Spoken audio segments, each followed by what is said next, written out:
Grand Prix du Canada au circuit Gilles Villeneuve à Montréal, où ce Grand Prix se déroule du reste depuis 1978. Richard Debert et Christian Lahaye pour vous faire donc vivre intégralement en direct ce reportage. Comme d'habitude, je dirais, Christian, sous la conduite de Ayrton Senna, 46e pole de sa carrière, nous l'avons dit hier pour le journal télévisé, mais en première ligne, il y a, comme d'habitude, les McLaren Honda, Senna et Berger. Et pourtant, Ayrton Senna a mal utilisé ses pneus de qualification, donc des problèmes lors de la séance sans eau de vendredi. Hier, il a plu toute la journée, et puis là, nous tombons sur Thierry Boutsen, qui a réalisé le 6e temps comme l'an passé. Le 6e temps, comme l'an passé, il y a quelques similitudes à vous révéler immédiatement et vous dire aussi que lors du warm-up de ce matin, Thierry Boutsen a réalisé le 2e chrono derrière Berger. Je vous donne les classements du warm-up que l'on appelle ici le réchauffement. Berger, Boutsen, Senna, Prost, Piquet, Mansell, Alesi, Suzuki, 8e, Nannini et Patrese. Mais pour l'heure, nous sommes sur cette piste qui développe 4 km 390 et où, Christian, il y a eu de graves problèmes dans la sélection des commissaires. Oui, énormément de problèmes et aussi des problèmes dans notre casque puisque nous avons Bruxelles en ligne, mais pas mal de problèmes que nous avons vus avec la pluie notamment lors des essais d'hier comme l'an dernier.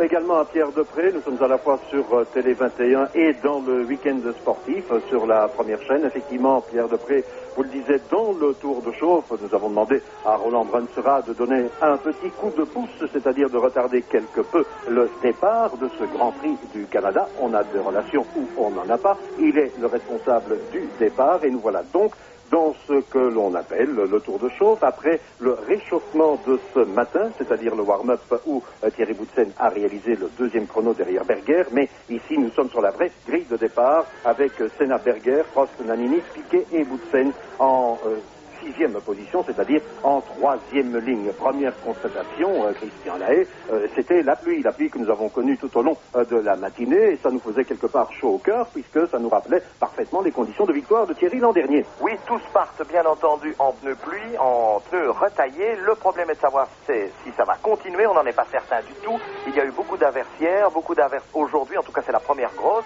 mais on voit devant nous que le temps peut être meilleur d'ici une demi-heure ou 3/4 d'heure, donc on peut imaginer des changements de pneus. Il y a quelques différences par rapport au Grand Prix précédent également. Bien sûr, Senna, Berger sont en première ligne, ça c'est pas franchement neuf. Prost a fait le 3e temps et dans son tout dernier tour des qualifications, c'est très bien. Mais Nannini et Piquet, les deux pilotes Benetton sont 4e et 5e, c'est-à-dire que le moteur Ford V8 n'est pas trop handicapé par rapport au V10 et au V12 ici sur le circuit de Montréal. D'autre part, le châssis Benetton était parfaitement adapté aux circonstances. Alors, gros problème évidemment de visibilité sur cette piste qui est extrêmement bosselée. On nous annonce pour l'année prochaine un revêtement tout à fait neuf, mais ça n'est pas encore le cas pour le moment. Et pendant les premières séances libres et de qualification, ici vendredi, il y a eu de très gros problèmes avec du sable. On avait à certains moments l'impression d'être sur un circuit de rallye, voire même à un Paris-Dakar, c'était l'impression des pilotes. Dans quelques secondes, maintenant, le départ de ce Grand Prix du Canada avec Gerhard Berger aux côtés de Ayrton Senna. Senna qui a fait la pole, la 46e pole de sa carrière à la moyenne de 196 km 570. À droite, Ayrton Senna. À gauche, Gerhard Berger. Puis Alain Prost à droite et Nannini à gauche. Et puis, vous l'avez reconnu, bien sûr, Thierry Boutsen est à gauche aussi. Il a à droite de l'image, avec le 5e temps, Nelson Piquet et la Benetton Ford, pas de Bertrand Gachot. Vous savez qu'il n'a pas réussi à se préqualifier. On aura sans doute l'occasion d'en parler en cours de reportage. 70 tours, un peu plus de 307 km, et à l'heure prévue, eh bien c'est le départ, bon départ pour Gerhard Berger, un peu moins bon pour Ayrton Senna, et il me semble effectivement, alors qu'une mouette s'envole, que Ayrton Senna rectifie la situation. Les deux McLaren Honda au premier poste pour ce départ, et pour Thierry Boutsen, ça a cafouillé un petit peu, Christian. Oui, un petit peu plus loin, en tout cas un super départ de Jean Alesi, qui est déjà en 6e position, qui revenait d'assez loin sur la grille de départ. Il est 4e, Jean Alesi, alors que Boutsen est 7e, mais j'ai le sentiment que Gerhard Berger a quelque peu volé son départ. Oui, il a un peu l'habitude d'anticiper, et là, nous avons, eh bien, ce doit être Martini. Martini avec la Minardi, qui a déjà un tête à queue, mais je crois qu'il faut d'abord être attentif à ce qui se passe en tête de la course. C'est bien Ayrton Senna devant Gerhard Berger et puis Nannini, et puis nous devons avoir en principe Jean Alesi, effectivement, dans ces positions-là, petit détachement déjà de ce groupe de 4, mais vous voyez que les conditions sont particulièrement pénibles. On va pas aller très très vite, pas trop vite évidemment pour éviter la casse, mais Jean Alesi attaque d'ores et déjà Alessandro Nannini, et puis il y a Nelson Piquet, puis nous avons Alain Prost, puis voilà Thierry Boutsen, voilà Oui, un beau départ en tout cas de Ayrton Senna, même si Gerhard Berger était parti un petit peu plus vite que lui. Excellent départ aussi de la Benetton de Sandro Nannini en 3e position. Et puis bien sûr la remontée fulgurante d'entrée de jeu d'Alessandro Nannini, par contre, de Jean Alesi, pardon. Et par contre, un mauvais départ pour Alain Prost, qui est dans le peloton là, juste devant Thierry Boutsen. Lui aussi pas trop bien parti, qui va d'ailleurs tenter de s'attaquer très bientôt à la Ferrari numéro 1. Voilà donc le premier passage maintenant sur ce circuit qui longe là le canal du Saint-Laurent, et Ayrton Senna avec des étincelles devant nous. Le pointage Senna, Berger, Nannini, Alesi, puis Nelson Piquet, donc là ça n'a pas changé, puis Alain Prost, puis Boutsen 7e, 8e Mansell, Patrese et Warwick, Modena, Donelli, Olivier Grouillard, Emanuele Pirro, Alboreto, Nakajima, Alliot et Foytek, suivi de Suzuki. Voilà ceux que nous avons repérés. On a vu que la Minardi de Martini était toujours dans le chemin. Les commissaires l'ont laissé là pour l'instant. Les pilotes pouvaient passer à l'intérieur, un endroit en tout cas où ils doivent se méfier, alors que la Benetton de Sandro Nannini tente de revenir déjà sur Gerhard Berger, et puis Jean Alesi qui a fait un miracle de plus ici au début de ce Grand Prix avec la Tyrrell à moteur Ford et à pneus Pirelli. Alors le numéro 27 pour Ayrton Senna, ça fait chaud au cœur aussi évidemment à tous ceux qui pensent encore à Gilles Villeneuve, ce merveilleux pilote canadien qui a remporté le premier Grand Prix ici sur le circuit qui porte désormais son nom. C'était en 1978. Depuis lors, le Grand Prix a lieu à Montréal. Numéro 27, c'était sur la Ferrari. Et il y a d'ailleurs, alors que nous suivons la Thierry Boutsen, il y a encore aussi un petit message sur la ligne de départ. Il est écrit gentiment « Salut Gilles ». On n'oublie pas, bien sûr, le souvenir du plus grand pilote canadien.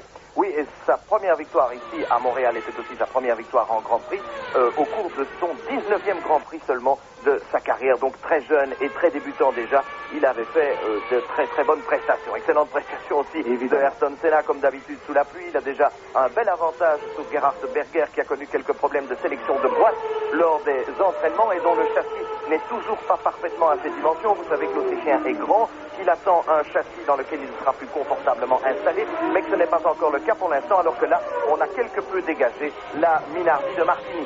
Alors, deuxième tour, temps plus rapide encore pour Ayrton Senna, 1:40-289, 1 seconde 8 d'avance sur Berger, Nannini, Alesi, Piquet, Prost, Boutsen, toujours 7e, suivi de Mansell, Patrese et Warwick, Modena, Donelli, Grouillard, Pirro, Alboreto, Nakajima, Alliot, Foytek et Suzuki. Ça n'a pas beaucoup changé dans ce deuxième tour. Il faut effectivement imaginer que les pilotes lèvent un petit peu le pied. Il faut dire aussi, Christian, que la piste ne sèche pas très vite. Pour l'instant, il n'y a pas de gouttes qui sont devant notre cabine, mais vous voyez encore ce nuage d'eau qui suit les voitures. Mais lorsqu'il a plu assez longuement, mais pas toujours pendant les séances, il a fallu pratiquement toute la durée d'une séance pour que la trajectoire puisse s'assécher. Oui, en effet, hier à 13h, il ne pleuvait plus, et à 14h, les pilotes n'allaient pas encore très vite, alors que les conditions météo étaient bonnes et que la piste semblait sèche, mais elle ne l'était pas en dehors de la trajectoire, ceci posant donc un problème pour accélérer au plus vite. Il faut dire que la pluie est aussi quand même un facteur positif dans un seul cas ici, lors de ce Grand Prix du Canada, c'est que les pilotes avaient peur de consommer beaucoup d'essence, qu'ils sont partis avec un maximum de litres et même qu'ils se posaient quelques questions à ce propos-là. Il est évident que dans les conditions actuelles, ils vont moins vite et qu'il n'y aura pas de panne sèche en principe à la fin de la course. Mais néanmoins, c'est un avantage que de consommer beaucoup pour les Benetton, parce qu'elles consomment moins, elles sont donc moins chargées en essence, moins lourdes au départ, et on l'a vu, Sandro Nannini n'est vraiment pas loin du tout de Gerhard Berger, moins de 2 secondes. Nous sommes là avec Modena et la Brabham numéro 8. Il y a des caméras aussi à bord des voitures Williams-Renault. Ici, c'est Riccardo Patrese que nous avons à l'image. On retrouve la Modena, suivie d'une des Lotus. L'écart entre Senna et Berger après 3 tours, 2 secondes 126. Senna, Berger, Nannini, Alesi, Piquet, Prost, Boutsen, Mansell, Patrese et Warwick pour les 10 premiers. Eh bien là, ça n'a pas changé. On retrouve Modena et cette poursuite. Modena donc en 11e position. 2 secondes 196, on a bel et bien l'impression que le roi de la pluie, ça reste Ayrton Senna et qu'il file vers une victoire de plus. Le fait d'avoir été quelque peu harcelé par Gerhard Berger pendant les séances de qualification suivantes, c'était amusant à suivre. Gerhard Berger a voulu tenir tête à Senna. Tout à fait, mais cela ne l'a pas vraiment déstabilisé. Le Brésilien a été convaincu qu'il aurait pu aller 1 seconde plus vite s'il avait bien profité de ses pneus de qualification. Il se souvient aussi de l'an dernier, il était en tête de cette épreuve avec une facilité déconcertante, il pleuvait aussi. Et puis à 2 tours de l'arrivée, malheureusement pour lui, le moteur avait explosé. Il a donc une revanche à prendre sur le circuit de Montréal. Montréal, le circuit de l'île Notre-Dame, où a eu lieu l'exposition Terre des Hommes. C'était en 67 et un aménagement qui continue à se perfectionner. 2 courses par an seulement ici sur ce circuit. Et puis pour le reste, un centre de loisirs, d'activités très, très différentes, été et hiver, puisque l'hiver on fait du ski de fond ici, ce qui explique aussi que la piste soit bosselée, même si on la renouvelle, eh bien elle le sera déjà l'année suivante. Les écarts de température sont énormes entre l'hiver et l'été. Et les bosses se voient à l'œil nu, et certainement lorsqu'on regarde la tirelle de Jean Alesi, qui saute littéralement de bosse en bosse et qui touche le sol. Vous voyez d'ailleurs des petites flammes qui apparaissent parce que la voiture touche le sol. Et donc c'est sûrement un handicap supplémentaire pour les pilotes que c'est très très nombreuses bosses. Mais vous l'avez dit Richard en début du reportage, on resurfacera l'ensemble pour l'année prochaine. Il faut dire aussi que Riccardo Patrese est assez loin, mais que Boutsen a dépassé Prost. Oui, Boutsen est maintenant en 6e position. Notre pointage Senna, Berger, et Berger est revenu à 1 seconde 6. Puis Nannini, Alesi, Piquet, Boutsen 6e, Prost 7e, Mansell 8e, Patrese 9e, 10e Warwick, et puis on pointe encore Modena, Tonelli, Grouillard, Giro, Alboreto, Nakajima, Alio, Wojtek et Larini. On suit Ayrton Senna dans son 5e tour et maintenant un véhicule lent sur le circuit puisqu'il y a un drapeau blanc qui est agité là. Effectivement, voilà une voiture d'intervention qui va vers ce que l'on appelle l'ancienne zone des stands. Cette voiture va se ranger sur le bord et il continue maintenant sa petite course avec les Formule 1 sans trop les gêner. J'imagine que les pilotes, bien avertis bien sûr par le drapeau blanc, continuent maintenant à tourner en 1:39. Il gagne quand même un tout petit peu de terrain, donc la piste sèche quelque part. Oui, à dire. Ce que l'on peut dire, Richard, aussi, c'est que Gerhard Berger est en train de revenir quelque peu maintenant sur Ayrton Senna. L'écart n'est plus de 1 seconde 6. Il a été 1 demi-seconde plus vite et maintenant 1:3.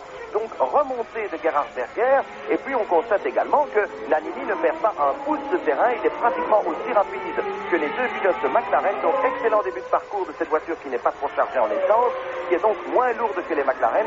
C'est tout à l'avantage de Nannini.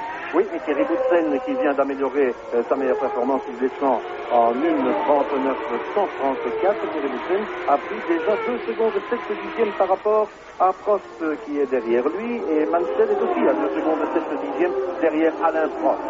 Et derrière Mansell, il y a en 9e position seulement Riccardo Patrese qui a connu de gros problèmes avec ses pneus de qualification lors des essais. Il n'a pas du tout réussi à les exploiter correctement. Il ne partait qu'en 9e position sur la grille de départ, un tempo qui ne lui correspondait pas du tout, mais vous le voyez avec le temps que nous connaissons maintenant, les pilotes ne voient pas grand-chose, il est très difficile de dépasser. Et pour Riccardo Patrese, malheureusement, ce n'est qu'une 9e place derrière la Ferrari de Mansell, quelque peu dépitée, il faut bien le dire, au sein de la Scuderia Ferrari.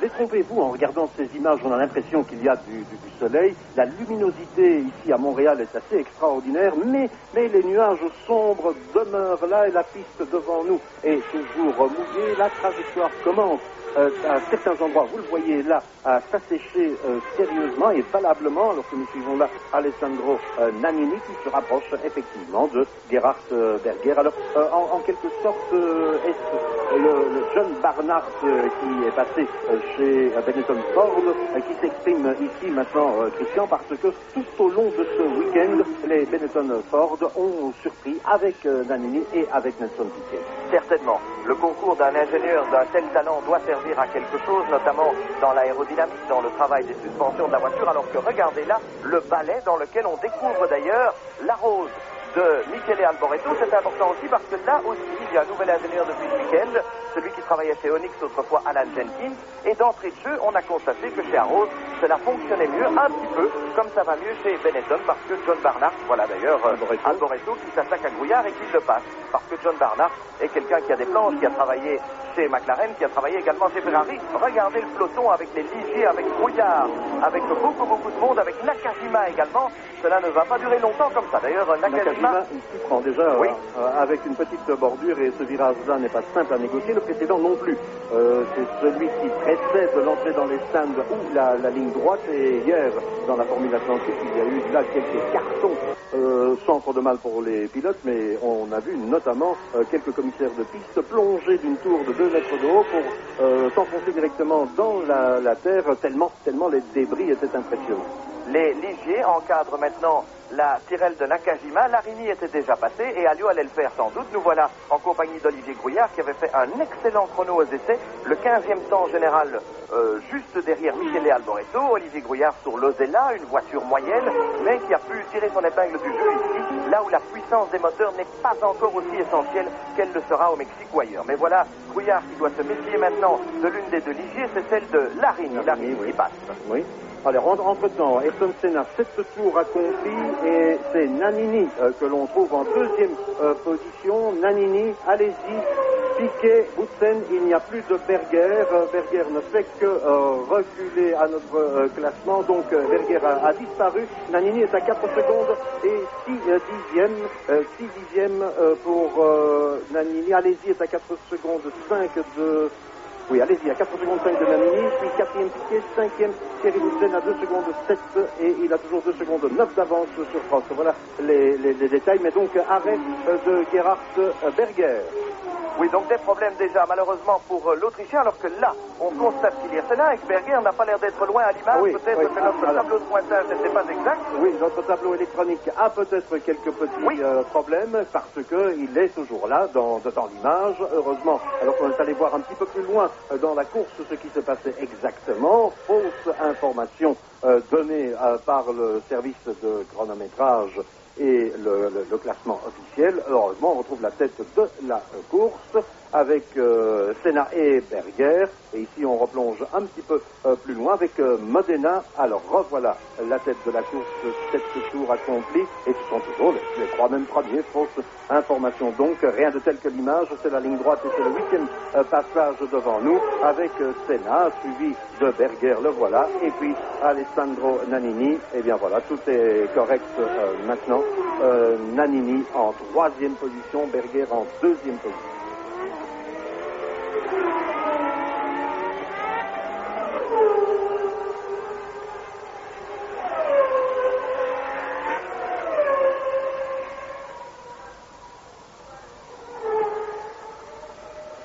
Reste à voir effectivement aussi du côté de la direction de course Ayrton Senna, le meilleur tour, Christian, si les commissaires ne sont pas intervenus pour, vous l'avez souligné, le départ quelque peu anticipé de Gerhard Berger, ce qui pourrait effectivement lui donner la minute de pénalité. Et à ce moment-là, bien sûr, il se retrouverait beaucoup plus loin au classement. Le classement électronique officiel continue à faire reculer Gerhard Berger à l'image. Il est toujours en 2e position, mais dans le classement absolu, nous avons Senna, Nannini, Alesi, Piquet et Boutsen 5e. Alors voilà sans doute une explication, peut-être une décision de la part de la direction de course, de l'endroit où nous sommes. Il est impossible de voir cette chose-là, mais on attendra le tableau en surimpression chez vous également, sur l'image, pour avoir la confirmation si elle est officielle. C'est le mystère en effet le plus complet. Nous verrons bien au tour prochain, Richard, si on nous indique que Gerhard Berger, effectivement, a 1 minute 2 ou 1 minute 3 de retard sur le premier, il est évident qu'à ce moment-là, on lui aura donné 1 minute de pénalisation. Bien sûr. Voilà, donc interprétation à effectuer. Pour ce qui est de l'image, eh bien donc voilà, tout à fait correct maintenant, Christian, l'interprétation. Oui, l'interprétation, c'est bien ça. Gerhard Berger vient de recevoir 1 minute de pénalisation. Il est soi-disant à 1 minute 2 de Ayrton Senna, donc il est très loin dans le classement général parce que je pense que nous avions bien vu qu'il avait quelque peu volé le départ. Oui, donc voilà, il a fallu un petit moment, à peu près 20 minutes pour que la direction de course prenne cette décision. Donc vous avez à l'image Senna, maintenant il est bel et bien le leader de ce Grand Prix. Et derrière, le deuxième, c'est donc Nannini et allez-y. Donc la minute de pénalité pour Gerhard Berger est confirmée maintenant, c'est officiel. Voilà, nous en sommes maintenant à la fin du 9e tour. C'est toujours Ayrton Senna qui est en tête de l'épreuve, bien sûr. Gerhard Berger avec plus d'1 minute de retard. Deuxième place excellente pour Nannini à 5 secondes. Et excellente troisième position pour Jean Alesi, alors que Thierry Boutsen est 5e maintenant. Voilà, oui, la conclusion à tirer, c'est donc une progression d'une place pour Thierry Boutsen, c'est Riccardo Patrese qu'on a à l'image, lui il est 8e, il est suivi de Derek Warwick et de Donnelly un petit peu plus loin, mais bon, ça c'est moins important pour le moment. Patrese qui doit d'ailleurs se méfier de Derek Warwick, dont on sait qu'il va très vite sous la pluie. Warwick est très vite ici habituellement à Montréal, même s'il avait été victime d'une fameuse sortie de route l'an dernier lors des essais. En tout cas, Derek Warwick en 9e position et Donnelly 10e. Arrêt dans le stand du côté de la route pour le moment.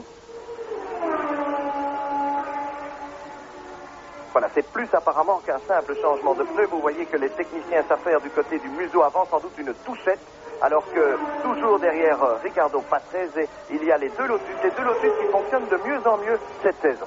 Alors pour le moment, nous rejoignons en direct encore les téléspectateurs du week-end sportif et on leur signale ce que nous venons de dire sur Télé 21 il y a quelques secondes, que Thierry Boutsen est venu à la 5e place maintenant, tout simplement parce que les responsables de la course ici, c'est une rentrée de Riccardo Patrese au stand, il était donc en 8e position, et bien tout simplement parce que les commissaires viennent d'infliger 1 minute de pénalité à Gerhard Berger. Nous l'avons dit dans le reportage au moment du départ, il avait quelque peu anticipé le départ, 20 minutes de discussion, de palabres, et puis le verdict est tombé. Gerhard Berger est donc pénalisé d'1 minute, il se trouve nettement plus loin en 12e, 13e position pour le moment. Bref, il a 1 minute de retard sur tout le monde et surtout sur Ayrton Senna qui est toujours le leader de ce Grand Prix.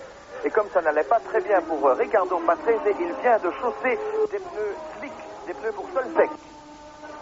Ce qu'il se passe sur le circuit de Montréal maintenant, eh bien c'est toujours Ayrton Senna en gros blanc à l'image qui mène ce Grand Prix du Canada.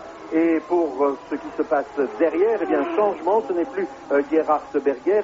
On le voit encore de temps en temps dans l'image et dans le sillage, alors qu'ici nous voyons la raison de l'arrêt provoqué dans l'écurie Larousse et que nous avons eu à l'image il y a un petit moment. On revient sur Ayrton Senna. Il n'a plus Gerhard Berger au classement derrière lui. La minute de pénalité pour le départ anticipé, pour le départ volé. Il est donc pénalisé, c'est normal. Le deuxième maintenant, c'est Alessandro Nannini, et Alessandro Nannini suivi de Alesi que nous avons là à l'image. Alesi attaqué par Nelson Piquet, et le 5e, je vous dis tout de suite, c'est Boutsen. Piquet vient de prendre la 3e place à Jean Alesi. Donc nous avons 1 Senna, 2 Nannini, 3 Piquet. Alors les 2 Benetton Ford face à la McLaren Honda. Voilà un problème que l'on n'avait pas posé ou osé poser comme tel avant le rendez-vous canadien. Oui, tout à fait. On savait que les Benetton allaient bien ici à Montréal. On s'en est rendu compte dès les tout premiers essais privés, les premiers essais libres plus exactement. Mais cette fois-ci, c'est la certitude que ces voitures sont bien adaptées au circuit. Elles sont parties pas trop chargées en essence. Et puis là, on replonge sur le leader actuel, Ayrton Senna. Gerhard Berger, vous l'avez vu au départ, l'a volé quelque peu. Il l'a anticipé. Il a donc pris cette minute de pénalisation, de pénalité. C'est un gros problème pour l'Autrichien. Une fois encore, quelques ennuis pour lui au sein de l'écurie McLaren. Mais cette fois-ci, il n'a qu'à s'en prendre à lui-même. Et donc aussi la 5e place pour Thierry Boutsen. Et ici c'est un accrochage avec une Arauz et avec une Dallara. En tout cas, Michele Alboreto est dans la rose. On a vu son casque jaune et bleu qui fait penser à Ronnie Peterson. C'est un souvenir de lui d'ailleurs qu'il porte. Attention, rentrée de Ayrton Senna, rentrée au stand de Ayrton Senna, le leader. C'est vrai que maintenant il ne pleut plus, la trajectoire est plus sèche, donc Ayrton Senna va changer de pneumatique. Moment important, Ayrton Senna avait un avantage de 6 secondes, 7 dixièmes sur Alessandro Nannini. C'est donc Nannini qui est en tête de la course. Voilà, en tout cas, les pilotes vont s'arrêter maintenant, Richard, sans doute le plus rapidement possible. Le premier qui a été le bénéficiaire de cette bonne attitude est bien entendu Riccardo Patrese, qui s'est arrêté il y a 2 tours. Voilà, une des Benetton, c'est celle de Piquet qui est au stand également. Boutsen troisième pour l'heure. Et Nannini est donc passé en tête devant Alesi et Boutsen troisième. Donc les pilotes vont s'arrêter le plus rapidement possible pour profiter au plus vite des conditions climatiques plutôt avantageuses pour l'instant. Riccardo Patrese, qui était assez loin, en a profité le tout premier. Donc en principe, cela peut être un avantage pour lui. Et c'est la même chose dans le clan des Lotus. C'est Lotus, celle de Warwick et de Donnelly qui vont de mieux en mieux. Ça, c'est bien sûr celle de Derek Warwick. Voilà, donc changement de pneumatique. On regarde de l'autre côté de notre cabine. Là, il ne fait pas tellement gris, donc le ciel s'éclaircit quelque peu. Vous voyez que des portions de piste sont encore mouillées. Mais attention, à certains endroits, il y a encore des flaques. Alors ici, c'est clair avec Sandro Nannini. On revoit ici le dépassement de Nelson Piquet sur Jean Alesi. C'était il y a quelques minutes avant la rentrée dans les stands de Ayrton Senna, qui était à ce moment-là le leader. Ici, c'est donc Alessandro Nannini. Nannini est leader du Grand Prix, mais il a encore des pneus pluie. Oui, tout à fait. Il devra s'arrêter au même titre que Alesi, que Boutsen, que Prost. Senna est déjà 5e pour l'instant, mais lui, il s'est arrêté. Il a changé de pneumatique, donc tout va bien pour le pilote brésilien qui va retrouver sa première place bientôt. Mais attention, dans quelques instants, tous ceux-ci vont s'arrêter. Regardez comme Boutsen est bien revenu sur Alesi. Alesi rentre dans les stands. Boutsen rentre dans les stands. Prost rentre dans les stands. Ils se sont donné rendez-vous pour changer de pneumatique. Voilà, c'est tout à fait normal, c'est tout à fait sain comme réaction. Des rendez-vous où on reste là, chez qui? Eh bien, chez Alain Prost avec la Ferrari. Les positions pour le moment: Nannini, Senna est déjà 2e à 19 secondes, Mansell 3e, Berger en 4e position pointée comme telle. Vous voyez que ça n'a pas duré longtemps avec le champion du monde chez Ferrari, avec Alain Prost qui est déjà reparti. Très belle vue aérienne sur l'épingle, et là à gauche, l'ancienne entrée des anciens stands, forcément, à peu près 40 000 spectateurs pour suivre ce Grand Prix. Alors si on pointe maintenant avec les arrêts et les changements, il y a de nouveau du monde. Ça, c'est Sandro Nannini, le leader. Thierry Boutsen doit être pointé en 6e position pour le moment, avec Prost et avec Piquet. On refera le point dans un petit moment. Sandro Nannini, que va-t-il faire maintenant? Lui aussi, il va devoir changer. Il a 19 secondes d'avance. Un arrêt au stand, logiquement, cela fait une petite dizaine de secondes, plus le temps de ralentir et le temps de redémarrer. Donc il pourrait lutter. C'est peut-être le moment de s'arrêter maintenant, mais il est en pleine attaque, Sandro Nannini. Revoilà les deux McLaren Honda avec Berger devant Senna. Mais c'est pas la situation au classement, bien entendu. Arrêt maintenant de Andrea De Cesaris dans les stands, mais ça c'est tout à fait accessoire. Il est loin au classement. Je crois que c'est lui que l'on, d'après ce que l'on voit de la voiture, elle n'est pas propre du tout. C'est lui qui a dû se trouver en accrochage avec Alboreto tout à l'heure. En tout cas, 14 tours accomplis pour Sandro Nannini, toujours le leader ici, à l'image de Gerhard Berger et surtout Ayrton Senna. Oui, on ne comprend pas franchement la manœuvre de Gerhard Berger, encore que il ne sait peut-être pas qu'il a 7 minutes de pénalisation, et puis il a raison de jouer sa carte, ça s'est passé sans ennui, et en prime, sa voiture va plus vite. Donc finalement, on peut l'admettre, Gerhard Berger plus rapide pour l'instant que Ayrton Senna. Pourquoi? Parce que Ayrton Senna doit mettre ses pneus à température, et c'est très difficile de les mettre à température puisqu'il fait très froid, qu'il y a encore un petit peu de pluie en dehors de la trajectoire. Donc d'ici quelques instants, on imagine que Ayrton Senna pourra revenir sur son équipier, mais de toute façon, il n'y a pas de problème. Celui-ci a donc eu 1 minute de pénalisation pour départ anticipé, comme nous l'avions dit tout au moment du départ. Donc Gerhard Berger, de gros ennuis ce week-end. Oui, Thierry Boutsen, 5e position d'après le pointage que nous pouvons faire. Voilà les pneus pluie et les pneus pluie qui dégagent forcément un petit peu de vapeur après l'arrêt. Nannini, Senna, Prost, Alesi, Boutsen 5e, Piquet 6e, 7e Mansell, 8e Warwick, 9e Patrese et 10e Larini. Voilà pour les 10 premiers. Et on regarde toujours ce que va faire Sandro Nannini. C'est le vainqueur du Grand Prix du Japon de l'an dernier. Ne l'oublions pas, Sandro Nannini, qui est entré dans le clan, dans le club des vainqueurs de Grand Prix. Oui, mais il aimerait remporter une véritable victoire, parce qu'il le disait lui-même, alors qu'il rentre maintenant dans les stands, ce n'était pas une vraie victoire après ce qui s'était passé entre Senna et Prost. Voilà donc Nannini, le leader actuel, avec 17 secondes d'avance sur Ayrton Senna, qui s'arrête. Il va perdre la première place d'ici un tout petit instant. Il va rester 10-12 secondes de stand maximum, mais comme vous le disiez, il faut rentrer et en sortir. Donc Ayrton Senna va reprendre la tête d'ici un petit instant. Voilà qui est fait. Voilà, Senna qui a donc repris la tête et en petite parenthèse, Berger tourne en 1,27,7 son équipier, alors que Senna fait 1,30,0 à l'heure actuelle. Mais rappelons toujours la minute de pénalité pour le pilote autrichien. Sandro Nannini a sans doute très bien fait de s'arrêter maintenant, de changer de pneu. Il est en deuxième position. Ici c'est Berger que vous voyez. Sandro Nannini en deuxième position. Il a au total perdu 13 secondes et demie sur le nouveau leader après 15 tours, c'est-à-dire Ayrton Senna. Oui, et pourtant c'était un long arrêt de la part de la Benetton de Sandro Nannini. 12 secondes 9 au stand. C'est 3 ou 4 secondes de plus que chez McLaren, Ferrari et Williams. On a vu d'ailleurs que tout à l'heure, ils étaient pratiquement repartis ensemble. Prost, Alesi et Boutsen qui se retrouvent dans cet ordre-là pour l'instant, avec Thierry qui a moins d'une demi-seconde de retard sur Alesi, et Alesi lui-même a 1/10 de seconde de Prost. Donc c'est le Français qui a fait la bonne opération, Alain Prost, lors du changement au stand de pneumatique. Il y a gagné 2-3 secondes qui lui ont permis de remonter en 3e position. Voilà qui est important. Nous retournons à l'intérieur d'une des voitures, c'est celle de Modena. Modena relativement loin au classement. Nous, on n'a pas pu le repérer. Il doit être aux alentours de la 14e et 15e place. C'est plus simple pour la tête de la course maintenant. Senna, Nannini à 13 secondes et demie, puis Prost 7 secondes derrière Nannini, 4e Alesi et 5e Thierry Boutsen.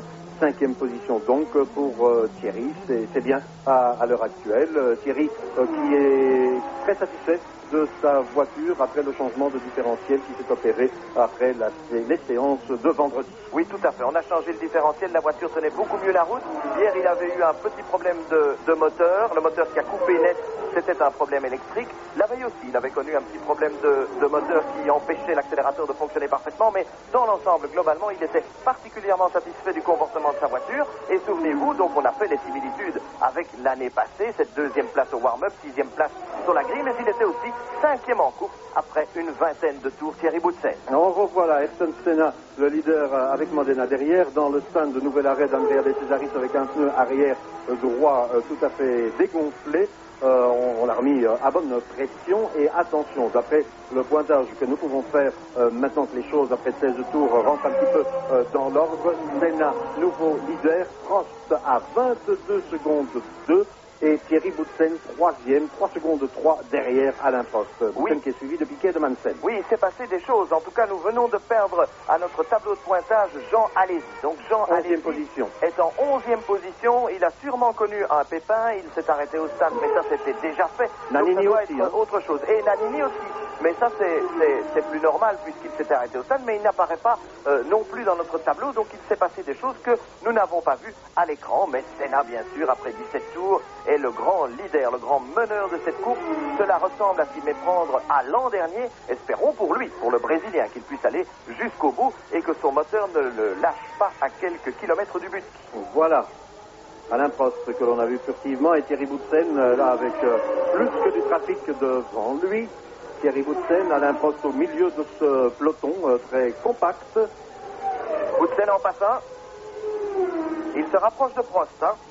Oui, 8 dixièmes de seconde au pointage que nous avons fait à hauteur de la ligne d'arrivée. Donc Senna premier, Prost deuxième à 27 secondes 4 de Senna. Et puis Boutsen à moins d'une seconde de Alain Prost. Piquet est plus loin, 2 secondes et demie.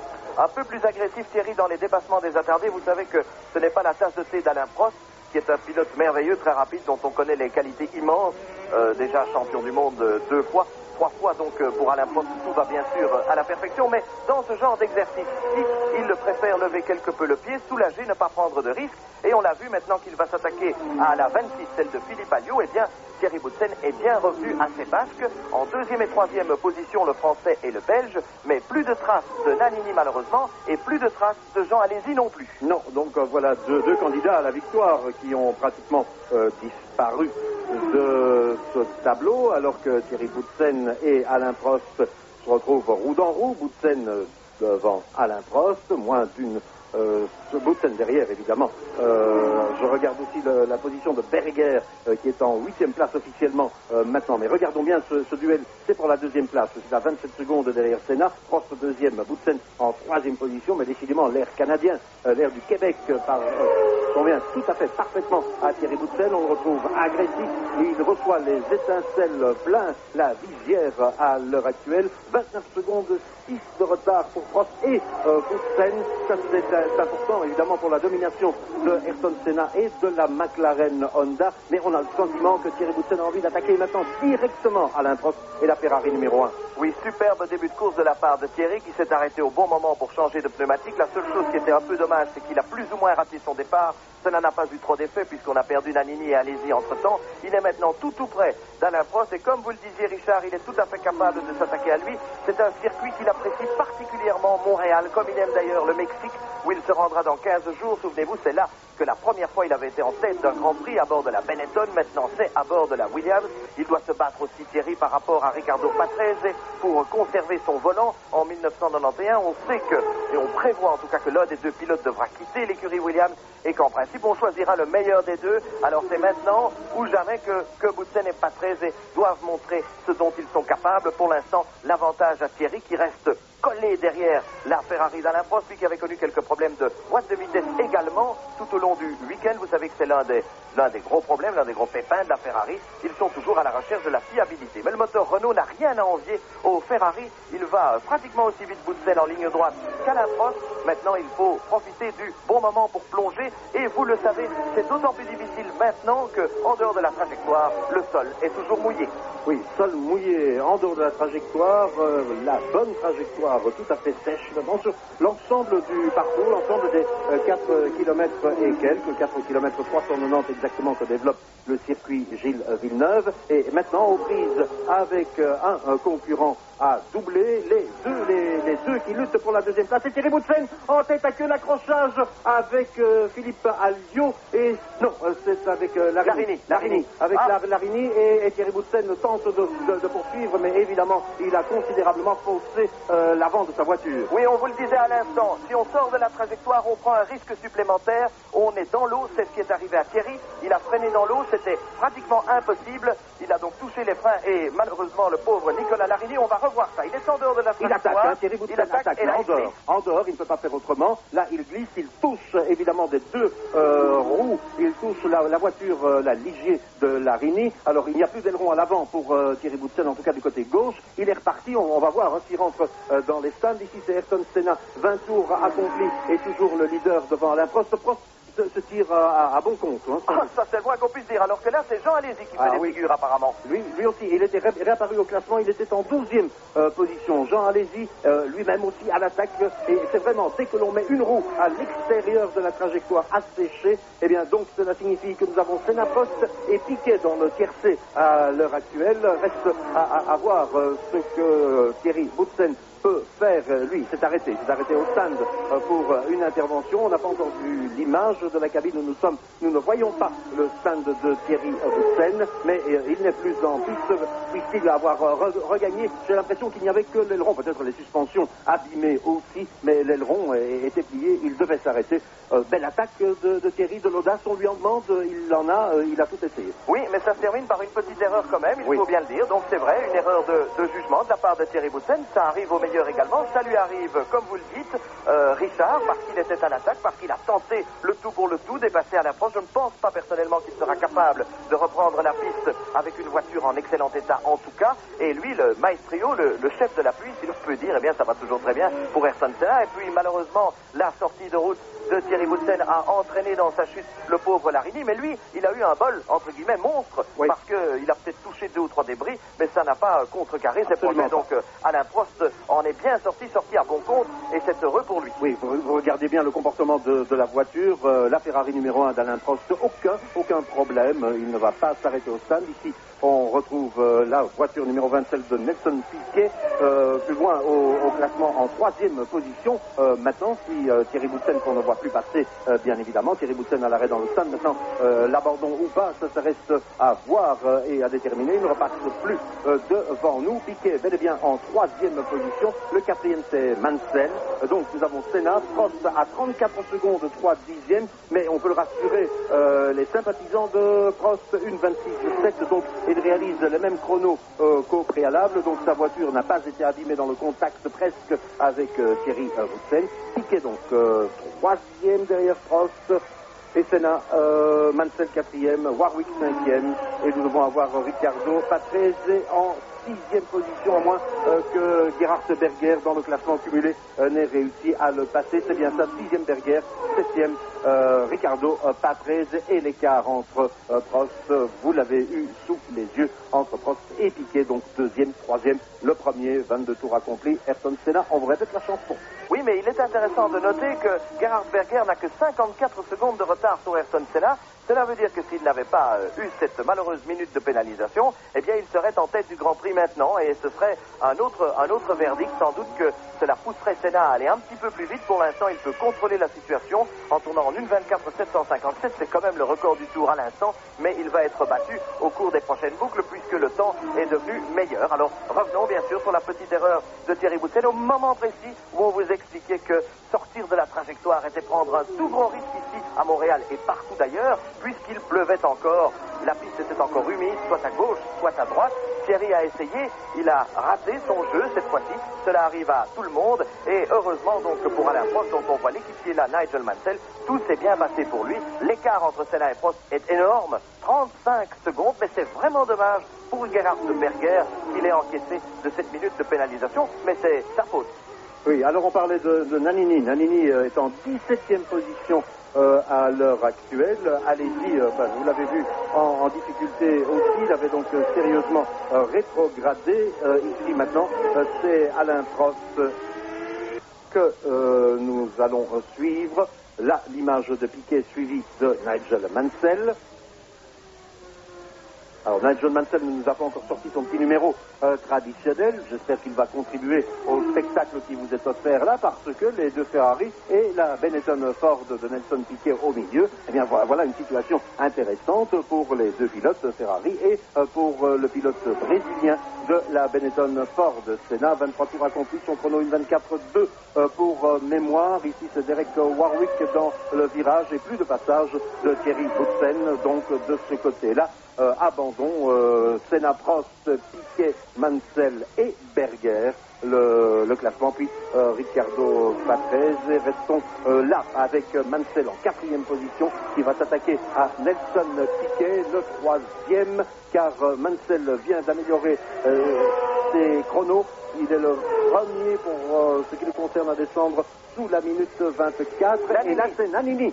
Nannini qui était donc retombé loin au classement. On va revoir sans doute ce qui est arrivé à Sandro Nannini. Alors qu'on regarde bien, c'est Ricciardo Patrese qu'on voit passer là. Lui aussi sur une flaque. Et là, c'est la belle glissade, la longue glissade sur l'herbe. Ça va encore beaucoup plus vite, bien entendu. Et alors là, il tape dans les pneus qui sont pourtant très loin. Il ne s'est pas fait mal, je l'espère, Sandro Nannini. Mais c'est une longue pirouette. Exactement le même incident que pour Thierry Boutsen. C'est vrai que les effets sont un peu plus différents et un peu spectaculaires dans le cas de Sandro Nannini, mais la cause est exactement la même. Il sort de la trajectoire, il est un petit peu dans l'eau, il sort de la route au moment où il touche les pneus, où il touche les freins plus exactement. Les pneus, eux, ne touchent plus grand-chose, et c'est donc malheureusement la sortie de route. Donc, dans un cas de figure comme celui-ci, il vaut mieux attendre le plus longtemps possible avant de dépasser, être vraiment certain de son coup. Oui, allez-y, on l'a vu à l'image là, est toujours présent. Là, il y avait un dépassement qui risquait d'être chaud aussi. C'est Ayrton Senna qui va bientôt s'attaquer à Jean Alesi plus loin maintenant au classement. Ayrton Senna qui va avoir lui aussi du trafic, des concurrents à doubler, mais il a 35 secondes et 1 dixième d'avance sur Alain Prost. Revoilà Jean Alesi qu'on attend toujours avec beaucoup d'impatience, parce que lui il attaque à gauche, à droite. Là il a pris la corde, et Ayrton Senna va tenter de se faufiler également. Je pense que c'était avec Donnelly qu'ils étaient en lutte. Oui, c'est bien ça. Ayrton Senna est passé, de même donc que Jean Alesi. Beau duel en perspective entre le jeune pilote français et l'ancien champion du monde, le pilote de la McLaren Honda numéro 27. Beau à voir ce duel. Extraordinaire ce que vient de faire Alesi, parce que là aussi il était tout à fait en dehors de la trajectoire et pourtant il a pris tous les risques. C'était sans doute l'endroit le plus sec du circuit à l'épingle. Il en a bien profité. En tout cas c'était chaud, mais Ayrton Senna est maintenant devant Jean Alesi. De toute façon il a un tour d'avance, donc le problème ne se pose pas comme ça. Jean Alesi qui n'a pas résisté plus longtemps à Ayrton Senna, cela ne servait strictement à rien. Et puis le bon comportement, on vous l'a dit, des Lotus qui sont toujours dans les points, en tout cas celle de Derek Warwick. Et puis là le malheureux Gerhard Berger, regardez, en fait il a 3-4 secondes d'avance sur Ayrton Senna, plus cette malheureuse minute. Donc on le voit bien à l'écran, en fait s'il n'y avait pas eu cette minute de pénalisation, Gerhard Berger, l'Autrichien, serait en tête, mais ce n'est pas le cas. Non, c'est pas lui, c'est Ayrton Senna qui est en tête, et Gerhard Berger, attention maintenant à un changement, là c'est Grouillard qui s'est trouvé en situation délicate. Restons voir maintenant au niveau des classements s'il y a changement ou pas. Je ne crois pas. Voilà Ayrton Senna dans son exercice difficile avec Jean Alesi et avec d'autres concurrents à doubler à l'heure actuelle. Vous avez souligné la remontée donc de Gerhard Berger. Ayrton Senna est là, vous le voyez là-bas tout à fait derrière, et il va devoir se faufiler pour conserver à l'aise, je dirais, sa première place, 35 secondes d'avance sur Alain Prost. Le retour là de Jean Alesi, mais ce qui m'inquiète beaucoup plus, et nous n'avons malheureusement pas d'informations à ce sujet, c'est pourquoi le non-retour de Thierry Boutsen. Vous regardez bien si on ne le voit plus en piste maintenant ici devant nous, mais moi je ne l'ai plus vu passer, alors que lui il passe n'importe où au-dessus des bordures, et du côté de l'herbe, Jean Alesi, le grand showman à la manière de Nigel Mansell, mais on entend encore un petit peu le jeu de Nigel Mansell maintenant, et on passe et on repasse. C'est signé Senna et Alesi. Oui, regardez comme Alesi profite intelligemment de la force vive de Ayrton Senna. Senna qui passe partout parce qu'il a une voiture plus rapide et parce qu'il est le meilleur pilote du monde. En tout cas, pour le moment, nous en avons la vérification. Et puis, il y a le jeune loup, l'espoir, l'élève qui suit son maître comme un seul homme. C'est vrai qu'il a commis une erreur tout à l'heure, mais maintenant, pour dépasser les attardés, pour s'attaquer notamment à la voiture de Andrea De Cesaris, la Dallara, voilà qui est fait pour Ayrton Senna bientôt et qui le sera également pour Alesi. Alesi donc profite au maximum des circonstances. Là, nous avons vu Donnelly, nous voyons Brouillard et nous voyons également l'une des deux Lotus. Voilà Gerhard Berger maintenant qui s'attaque à l'une des deux Onyx. Là, tout se passe bien aussi. Gerhard Berger donc toujours devant Ayrton Senna, mais avec une minute de plus, malheureusement pour lui. Oui, l'Onyx, c'est celle de Leto qui est en 18e position, loin donc au classement, à un tour en réalité. Nous avons à l'heure actuelle 7 pilotes, oui je compte bien, 7 pilotes qui se trouvent dans le même tour. Il s'agit de Senna, Prost, Piquet, Mansell, Berger, Warwick, Patrese et puis Donnelly est 8e à un tour, avec Alesi, Modena, Gasly, Alliot, Capelli, Wojtek, Bernard, Nakajima, Leto et De Cesaris sont à 2 tours. Et pour ce qui est du reste, avec Brouillard également, Suzuki à 3 tours, Nannini, Boutsen, c'est l'abandon évidemment confirmé maintenant avec pour l'heure le tour le plus rapide à l'actif de Nigel Mansell. Donc pour Thierry Boutsen maintenant on est tout à fait sûr, la voiture n'était plus conduisible ni réparable du reste, donc il s'est retiré de ce Grand Prix du Canada qu'il avait gagné l'an dernier.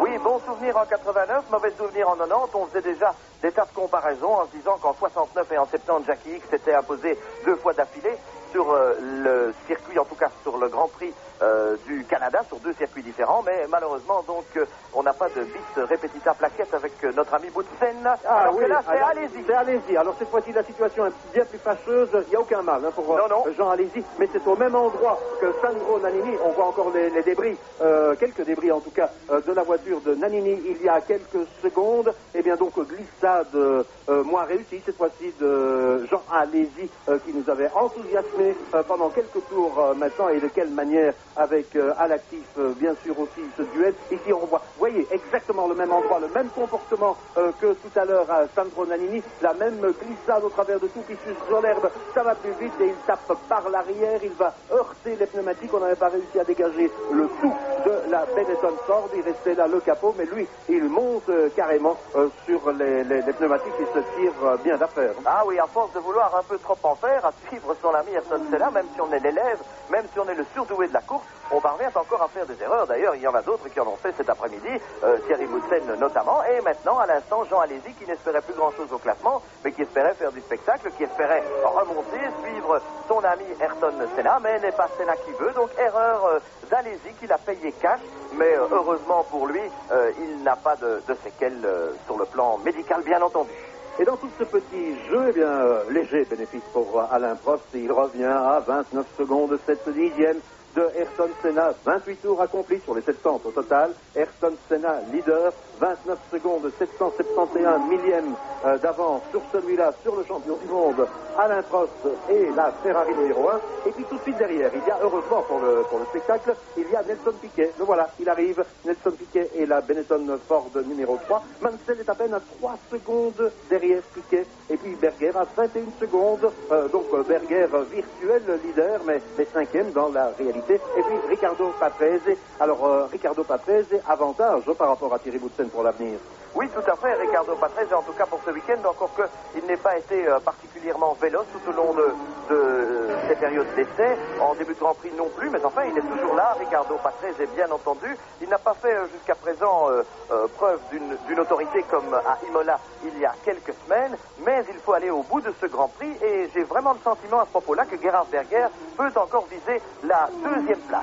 Il n'a plus qu'une bonne vingtaine de secondes de retard, en réalité, par rapport aux 3 que nous venons de voir, avec bien entendu toujours dans l'ordre Prost-Piquet, mais Piquet se rapproche de Prost. À eux deux, ça fait quand même 6 titres de champion du monde, donc c'est pas n'importe quoi. Et pas très loin derrière, Nigel Mansell, un petit peu dépité au sein de l'écurie Ferrari, il faut bien le dire, vous le savez, le Britannique a le sentiment qu'on ne s'occupe plus vraiment de lui, que tout est bon pour Prost.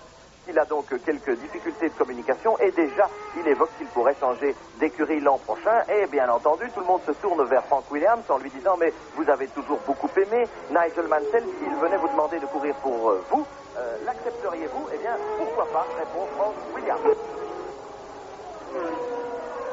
On suit donc derrière Modena, mais c'est loin au classement. Modena est 9e.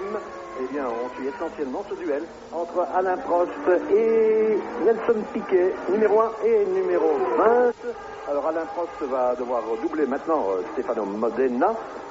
Nelson Piquet n'attaque plus directement. 30 tours accomplis. Voilà qui est fait donc Alain Prost devant Stefano Modena, vu de l'intérieur de la Brabham. Et pour le reste, eh bien, on attend maintenant le passage de Nelson Piquet. Nelson Piquet, rappelons-le au passage, on vous l'a déjà dit, mais payé au point maintenant, donc payé à la place.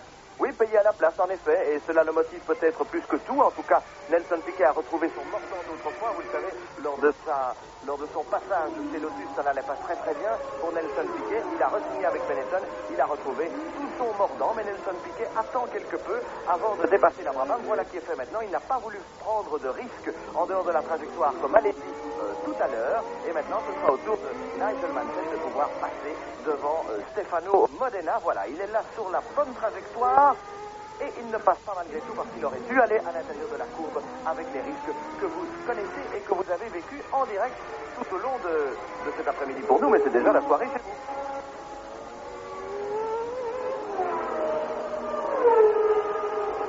Alain Prost avec maintenant Olivier Grouillard devant lui a passé, mais dans la bonne, oui, Grouillard s'est dégagé dans la pluie pour permettre à Alain Prost de garder la bonne trajectoire. Là, c'est Nigel Mansell qui va devoir doubler ce monde-là pour se rapprocher, évidemment, Nigel Mansell, 4e, pour se rapprocher de Nelson Piquet, 2 secondes, 6 dixièmes de retard à l'heure actuelle sur le 3e. Nous avons donc dans l'ordre Senna, Prost, Piquet, Mansell, Berger, Patrese, et voilà les 6 premiers.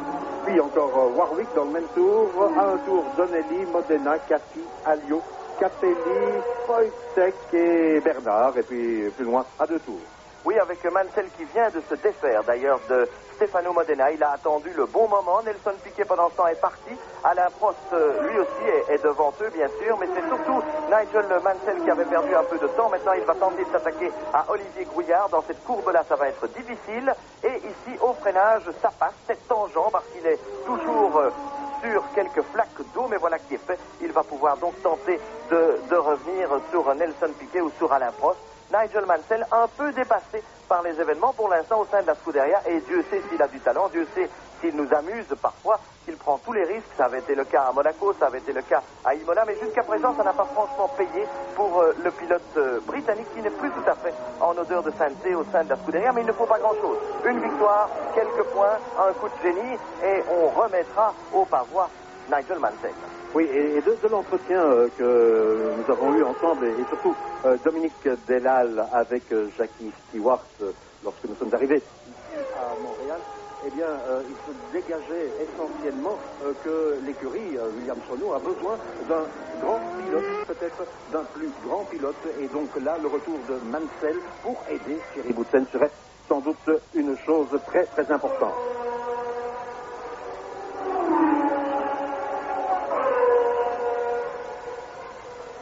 Prost et Piquet. 2 et 3. Et puis Mansell, 4. Mais tout cela à 30 secondes de Senna.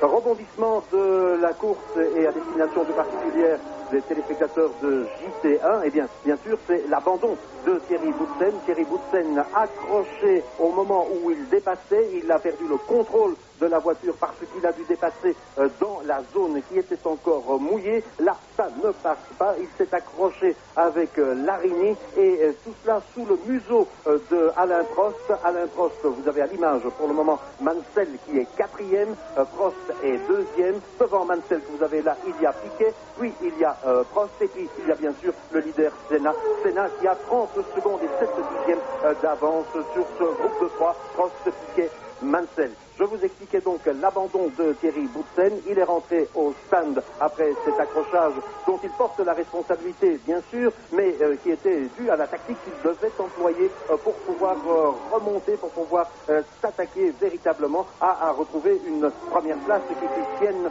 l'an dernier. Et puis il y a eu d'autres rebondissements, les mêmes dérapages pour Nannini et pour Jean Alesi, deux grands animateurs de ce Grand Prix du Canada au même endroit. Ils ont glissé, tout comme Thierry Boutsen. Alors le grand patron de ce Grand Prix du Canada, c'est celui-là, c'est Ayrton Senna, 46e pole au moment où il a pris le départ de ce Grand Prix aux alentours de 19h04, 46e pole en 99 Grand Prix et sans doute tout à l'heure la 23e victoire de sa carrière. Dommage pour Boutsen, il ne termine pas son Grand Prix du Canada, mais la pluie n'était pas pleinement au rendez-vous et pourtant cette pluie qui pouvait l'avantager a été cette fois-ci pour lui le piège fatal.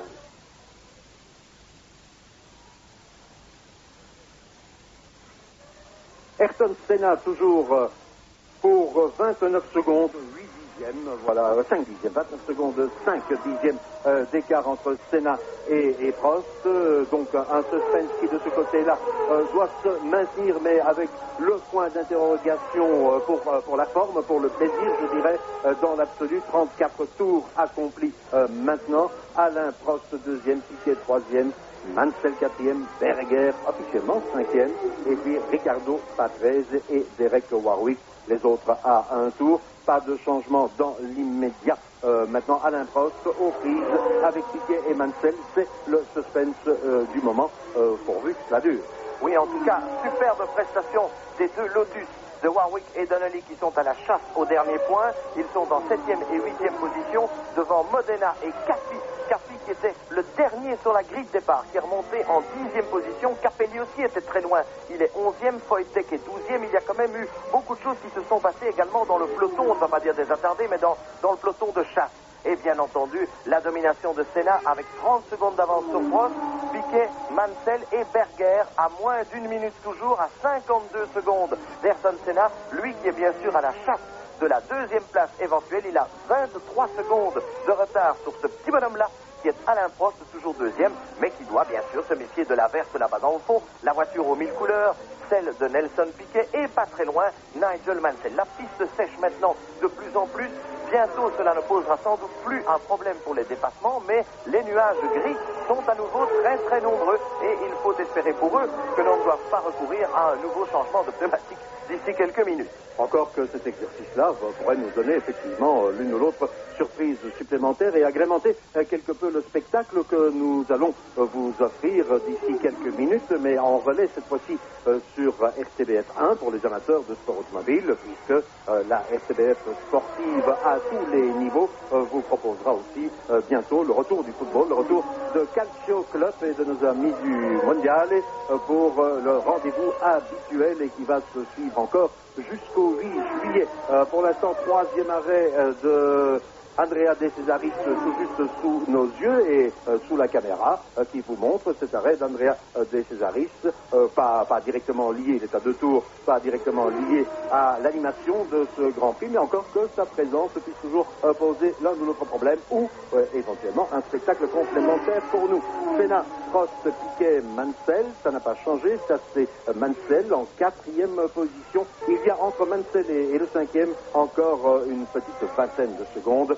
Mansell et Berger, donc voilà l'écart pour l'étonnant Berger, mais vous l'avez dit Christian, qui pourrait encore revenir chatouiller Mansell et Piquet, pourquoi pas. Mansell et Piquet qui se connaissent bien, c'est le moins qu'on puisse dire. Ils ont fait les beaux jours de l'écurie Williams-Honda, mais ils ne s'entendaient pas très bien. C'est le moins qu'on puisse dire. Vous savez que dans cette écurie-là, Nelson Piquet était devenu champion du monde. Quant à Nigel Mansell, malheureusement, il avait raté cette très très belle opportunité. Tandis que là, on plonge sur Ricardo Patrese et sur Derek Warwick, eux qui se battent également pour la 6e place pour conquérir le dernier point jusqu'à présent. C'est toujours à l'avantage de l'Italien, mais regardez la belle performance de la Lotus jaune qui est vraiment très très près de Ricardo Patrese. Et donc là aussi, un excellent comportement. Les Lotus qui allaient très très mal l'an dernier et en début de cette présente saison. Frank Derny, l'ingénieur, a beaucoup travaillé. Il y a un nouveau châssis, c'est le 102. Et donc, on peut dire que ça va de mieux en mieux dans cette écurie. Oui, là, ça va de mieux en mieux. D'autres en espèrent tout autant. Le voilà, Ayrton Senna, 35 tours accomplis et leader de ce Grand Prix du Canada avec 30 secondes d'avance sur Alain Prost. Nelson Piquet est 3e à 4 secondes de Prost. Mansell est 4e, Berger 5e, Patrese est 6e à 1 tour. Voilà, Patrese est suivi de Warwick et de Tonelli.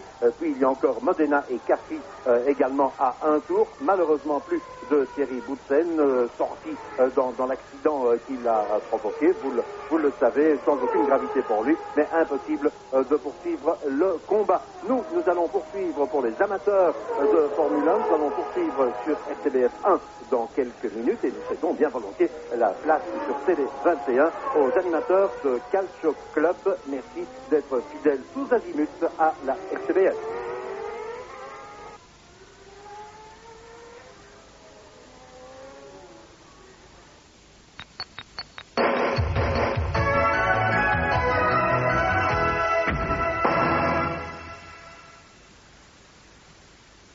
Coca-Cola, sponsor officiel du Mondiale, vous souhaite un Mondiale passionnant.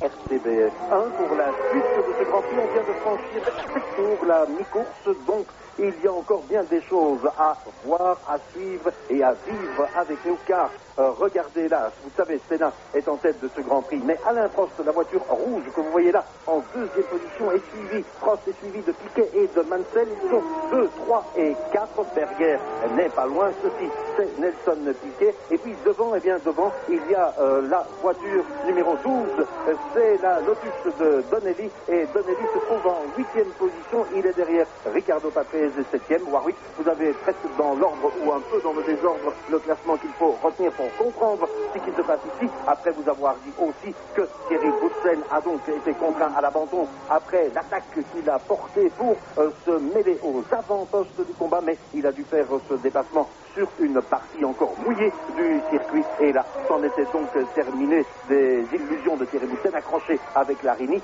sans toucher Alain Prost qui est en train de se battre là pour la 2e place, suivi de Nelson Piquet, l'ancien triple champion du monde, et aussi de Nigel Mansell.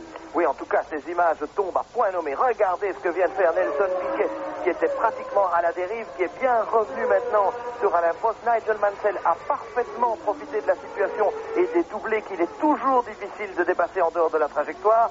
Cela se facilite quelque peu, les opérations sont quelque peu facilitées pour le moment, mais néanmoins cela reste très très dangereux. Nelson Piquet est de plus en plus proche d'Alain Prost. Cela fait 7 ou 8 tours que c'est comme ça, mais maintenant l'étau se resserre de plus en plus avec Nelson Piquet qui pourrait propulser cette attaque de la part de la Benetton, ce qui est quand même sensationnel parce qu'on sait que cette voiture dispose d'un moteur V8, un ancien moteur, alors que les Ferrari disposent de moteurs V12 beaucoup plus puissants, mais heureusement cela ne se sent pas trop ici sur le circuit de Montréal au Canada. Donc avantage quelque part pour la Benetton puisqu'elle n'a pas trop de problèmes de moteur et elle était moins chargée d'essence au départ, ce qui veut dire qu'elle est un petit peu plus légère. Et puis bien sûr nous avons là à l'image 6 titres de champion du monde avec Alain Prost et Nelson Piquet qui n'a jamais aussi bien conduit que cette année et qui en tout cas a fait oublier et taire certaines langues s'il n'était pas content de ses prestations de l'an dernier.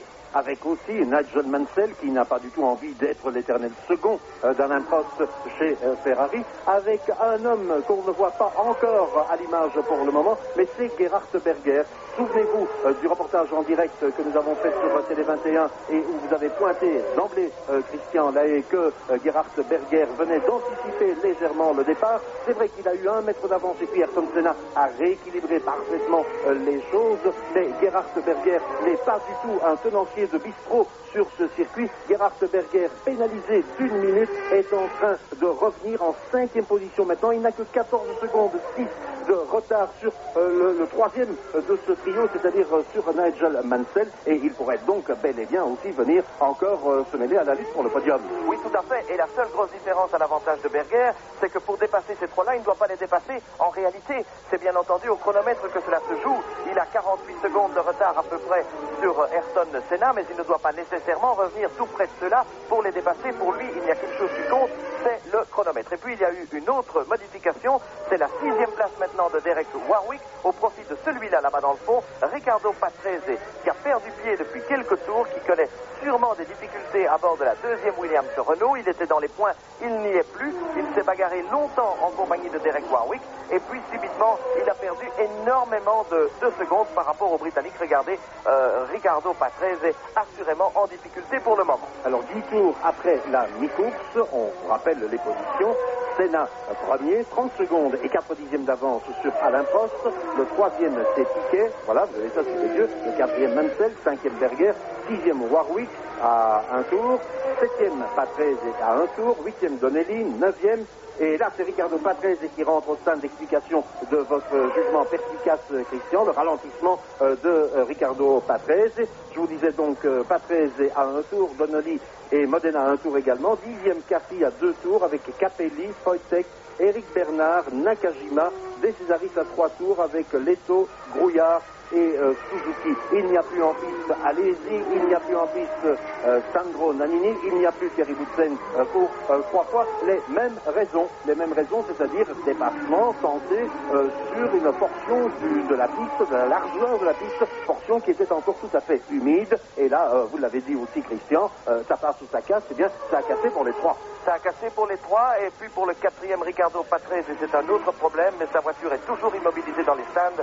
Quoi qu'il arrive, même s'il peut repartir, il ne jouera plus un rôle intéressant, donc c'est un week-end perdu pour l'écurie Williams Renault. Et ce que je voudrais souligner pendant que nous regardons là Ayrton Senna faire sa petite promenade de santé sur l'île Notre-Dame de Montréal, sur le circuit de Gilles Villeneuve, avec l'avantage de près de 30 secondes sur ses rivaux, eh bien c'est que Gerhard Berger, donc son équipier, tourne en 1:23.767. Il a réalisé son meilleur temps depuis le début de cette course. Cela signifie qu'il est plus vite, évidemment, que Ayrton Senna. Gerhard Berger revenu maintenant à 14 secondes 8 dixièmes de Mansell au classement sans avoir à dépasser qui que ce soit.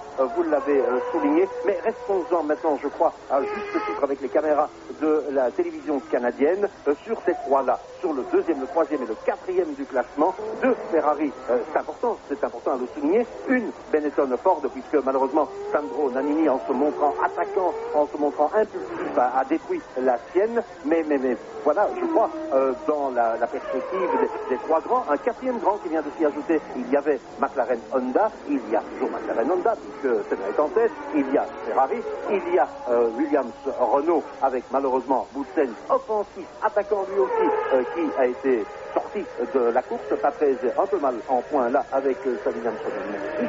Et puis les Benetton Ford, tout à la pointe et tout au long de ce week-end.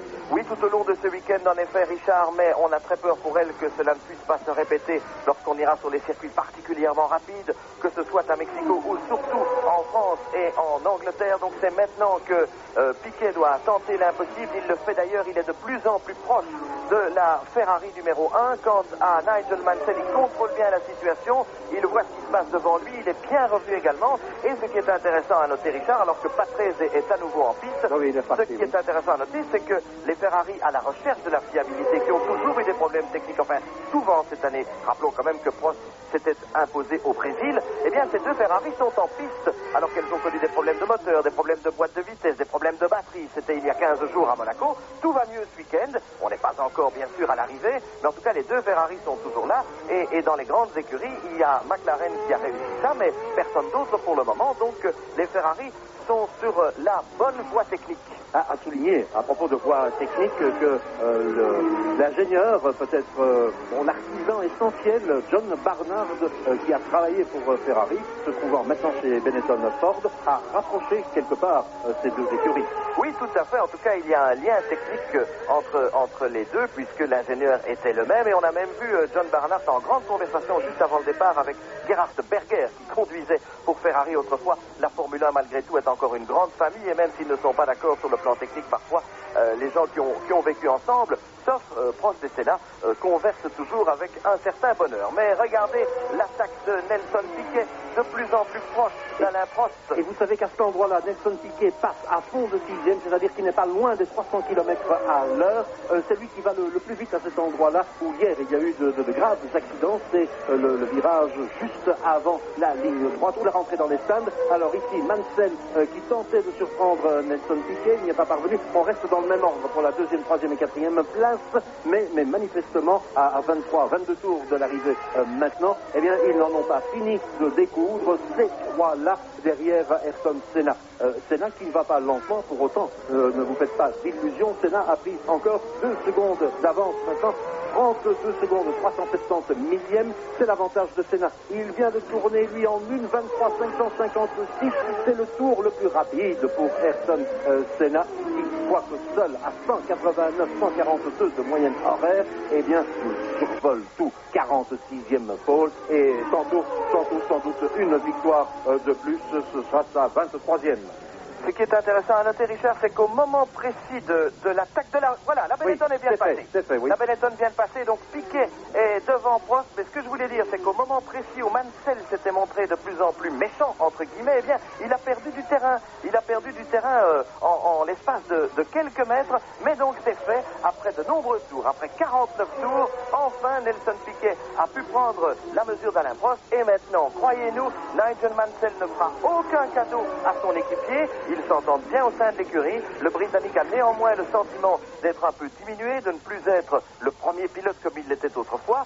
Et il va sûrement vouloir reprendre de l'aplomb par rapport à Cesare Fiorio et par rapport à la Scuderia. Et quoi de mieux dès lors que de s'attaquer dans le pur style britannique de l'homme de l'île de Man en tout cas, que d'attaquer bientôt Alain Prost. C'est ce qu'il va sûrement tenter de faire. Et oui, Mansell, il a toutes les raisons d'attaquer d'abord Alain Prost, le champion du monde, son chef de file, vous l'avez dit, derrière lequel il ne veut pas rester. On pense de plus en plus à un passage chez Williams Renault l'année prochaine, sans doute aux côtés de Thierry Boutsen, et ce serait peut-être important aussi pour Thierry. Mais attention à l'attaque maintenant possible que Nelson Piquet, lui, s'en va. Il s'en va à juste titre. Prost et Mansell tout juste derrière lui. Consigne évidemment de ne pas s'accrocher. On a l'impression que ce n'est qu'une seule Ferrari, mais non, elles sont deux. Et Mansell attaque à la corde, passe Alain Prost. Mansell est maintenant en 3e position. Et vous aurez pronostiqué Senna, Piquet, Mansell. Mais c'est pas mal. C'est pas mal pour le moment, Richard. Il faut voir si ça va pouvoir poursuivre à ce rythme-là, parce que bien entendu, on a vu que Nigel Mansell allait un petit peu plus vite que Nelson Piquet tout à l'heure. Donc maintenant, il dépasse là-bas l'Onyx numéro 35. Non, il ne passe pas. Donc, oui. Et il devra attendre encore 1 ou 2 secondes. Et il faut voir maintenant si Nigel Mansell est capable de revenir sur son ancien équipier Nelson Piquet. Il ne doit pas être tout à fait content, Nigel, alors que Piquet, lui, est passé devant la Leyton House de Capelli, mais qu'il est maintenant retardé quelque peu par l'Ozella de Grouillard. Enfin, il y a beaucoup de monde, il y a du trafic au Canada. Oui, il y a du trafic au Canada, il y a du trafic sur la piste. Là, c'est Nelson Piquet qui se dégage un petit peu plus. Senna, Piquet, Mansell, Ross, Berger, Warwick, Donnelly. Les 6 premiers plus le 7e en prime. Mansell, cette fois-ci, ça passe mieux, sans trop de soucis. Et Christian, je crois qu'il est important de situer maintenant, quelque part, la colère d'Alain Prost. Colère tout au long du week-end à l'égard des organisateurs, à l'égard des commissaires, surtout, qui, selon lui, n'exercent pas correctement leur métier. Alors que vous voyez que devant Alain Prost, eh bien, on se bat aussi, même pas pour des places d'honneur, mais tout simplement pour figurer au classement final. C'est quoi la colère d'Alain Prost? Mais regardez déjà le temps qu'il a perdu. Alors, la colère d'Alain Prost, c'est quoi? C'est de dire les commissaires du Canada ne font pas très très bien leur travail, tout simplement parce que ce sont des gens qui ne sont pas expérimentés ou qui ont été repris pour ce job-là alors qu'ils faisaient ça il y a 5 ou 10 ans et qui n'ont donc plus l'expérience actuelle. Que s'est-il passé? En fait, une opposition flagrante entre les organisateurs du Grand Prix et la Fédération canadienne du sport automobile. Les Québécois font bande à part désormais et ils n'avaient pas de commissaire à se mettre sous la dent, ou en tout cas à leur poste pour la durée du Grand Prix. Alors qu'ont-ils fait? Ils ont rappelé d'anciens commissaires et ils ont même passé des annonces dans des journaux pour chercher des commissaires de fortune et de bonne fortune tout au long du week-end. Alors, certains pilotes se sont plaints du fait que les drapeaux ne sortaient pas au bon moment, qu'ils sortaient trop tôt ou trop tard, que ce n'étaient pas les bons drapeaux, et notamment Alain Prost. Nous en avons parlé, il faut le dire aussi, avec Thierry Boutsen, qui nous a dit, de mon côté, je n'ai pas vécu d'incident de ce genre-là, mais c'est vrai donc qu'Alain Prost était furieux sur l'organisation en disant, nous risquons notre vie et on va nous chercher des gens dont ce n'est pas l'habitude, dont ce n'est pas, entre guillemets, le métier, comme ça se passe tellement bien en Europe et notamment en Belgique, chez nous à Francorchamps. Donc une petite colère de la part d'Alain Prost sur ce plan, et pour l'instant, certainement une petite colère sur les pilotes attardés. On vous l'a dit en début de reportage, il ne prend pas de risque dans cet endroit-là, dans ce genre de dépassement-là, et donc il a perdu énormément de terrain par rapport à Nelson Piquet d'une part, et aussi par rapport à Nigel Mansell. Voilà, on revoit le dépassement, on l'avait vu de haut, on le voit de bas maintenant. Prost qui se fait faire l'intérieur par Nelson Piquet avec beaucoup de facilité et qui ne tente d'ailleurs pas de résister. Et puis il y aura ensuite la remontée de Nigel Mansell. Alors, Nelson Piquet, ça c'est tout de même à souligner, Nelson Piquet qui fut champion du monde la première fois en 1981, puis en 83 également en 1987. Nelson Piquet a remporté ce Grand Prix du Canada en 82 et en 84. Il a été ces 2 dernières années à la 4e place et maintenant il va vite, il va très vite, 1:23:131 pour son meilleur temps, alors que Gerhard Berger aussi allait très vite il y a un tour, mais je crois que Nelson Piquet, qui a été donc dans les points, 2 fois vainqueur, mais dans les points pour les 3 derniers Grands Prix, eh bien je crois que là c'est un sérieux client, alors que nous retrouvons là le dépassement correct fait par Nigel Mansell, que voilà en plus gros plan par rapport à Alain Prost, le champion du monde. Eh bien, de ce côté-là, donc, vainqueur possible Ayrton Senna, 2e possible Nelson Piquet, 3e possible Nigel Mansell. On retrouve les classiques. Malheureusement, aujourd'hui, c'est un jour sans pour les Williams-Renault, bien que Thierry Boutsen fût attaquant à souhait, tel que nous l'aimons, tel qu'on le félicite parfois un peu davantage, mais le spectacle a été offert ailleurs, et quel spectacle, car ce Grand Prix dominé, écrasé par Ayrton Senna est loin d'être joué derrière, tout est possible. Tiens, le revoilà, Ayrton Senna, il existe encore 53 tours accomplis pour le pilote brésilien. Oui, et puis ce n'est pas avoir la berlue que de dire qu'entre les 2 Ferrari, attention, d'ici un tour ou 2, on verra apparaître sans l'avoir la machine de Gerhard Berger. Ah non, ça c'est une Dallara qui est là en difficulté. Gerhard Berger, donc, il s'est drôlement bien rapproché maintenant des deux Ferrari. Il ne doit pas les dépasser, on vous l'a dit, il a pris 1 minute de pénalisation, mais il va s'attaquer, entre guillemets, donc, à la voiture d'Alain Prost et aussi à celle de Nigel Mansell. Pour l'instant, il est toujours 5e du classement général, Gerhard Berger, mais en principe, cela ne durera pas.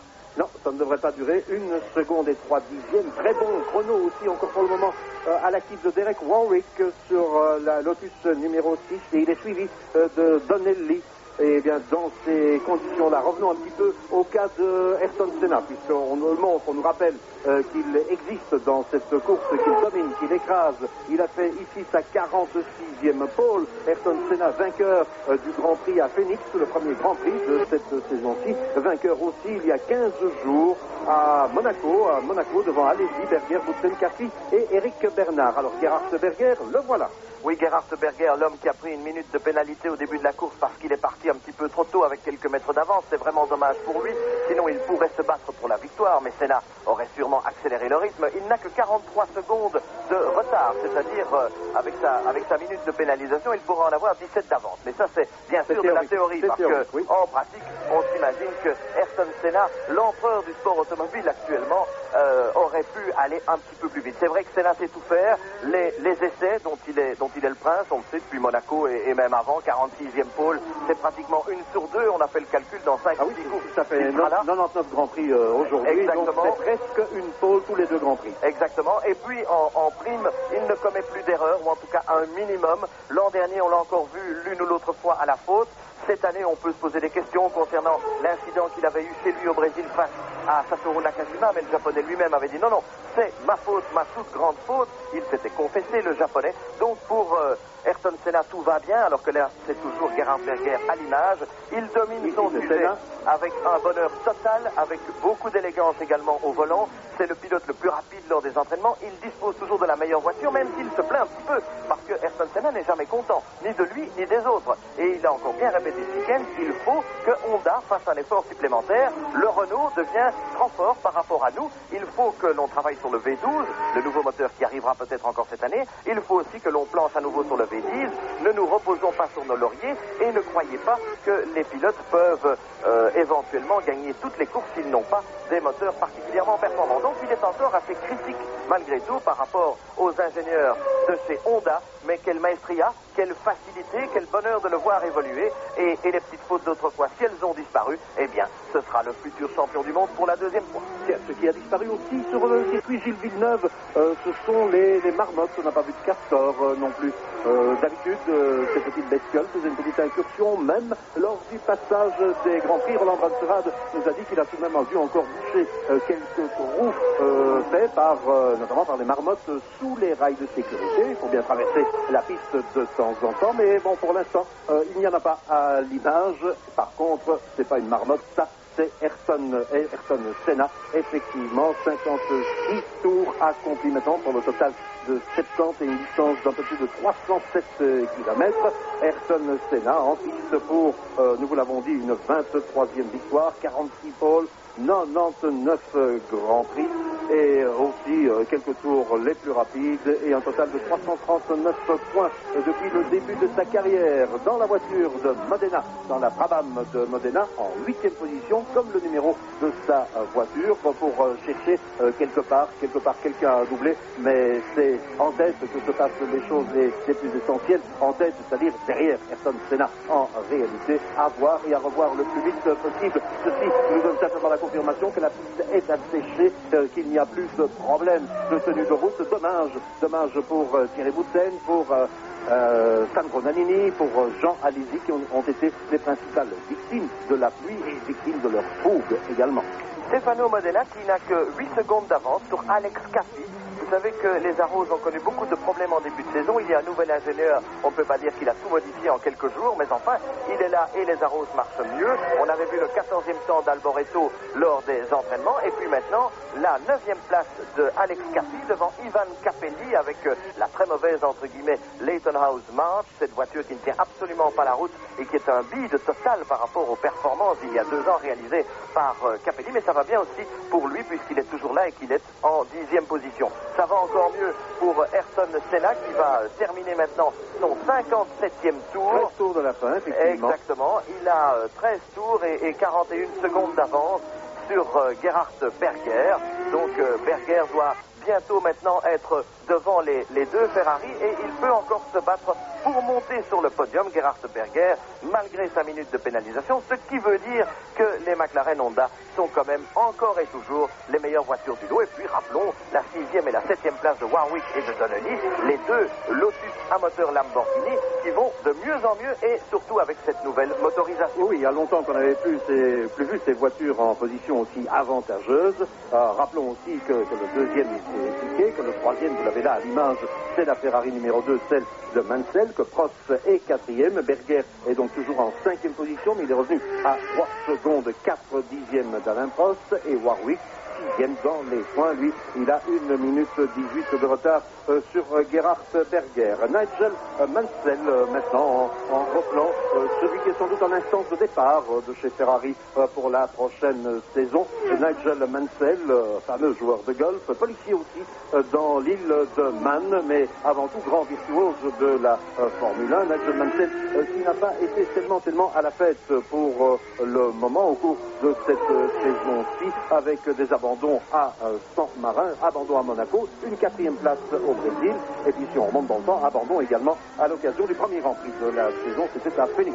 Oui, des ennuis de moteur et de boîte de vitesse surtout pour Nigel Mansell. Nigel Mansell maintenant pour lequel tout va mieux que tout à l'heure, alors que là c'est Alain Prost que nous avons, et coucou le revoilou, Derek Warwick sur la Lotus numéro 11 qui fait donc un Grand Prix parfait dans des conditions difficiles sur un circuit qu'il apprécie.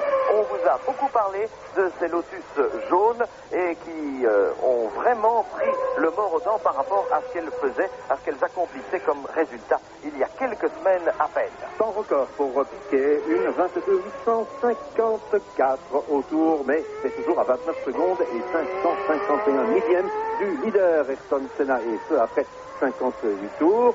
Prost est 4e position, toujours occupé. Prost qui fut le vainqueur du Grand Prix du Brésil à Interlagos, 4e en République de San Marino sur le circuit d'Imola, et puis 2 abandons, le premier au Grand Prix des États-Unis à Phoenix, et puis à Monaco. Vous le savez aussi, Christian Lahaye a évoqué ces circonstances bien particulières, en fait le manque de fiabilité à l'époque de la Ferrari. Ce que l'on peut dire, c'est bien sûr que Derek Warwick a un tour de retard par rapport au peloton de tête là que nous voyons, en tout cas la 2e et la 3e position prise par la Benetton et par la Ferrari de Mansell. Ce que l'on peut noter également, c'est que le Britannique est en train de fournir un très gros effort, qu'il revient quelque peu sur la Benetton et que les pilotes sont avertis de la position exacte de Gerhard Berger parce qu'ils ont tous accéléré le rythme.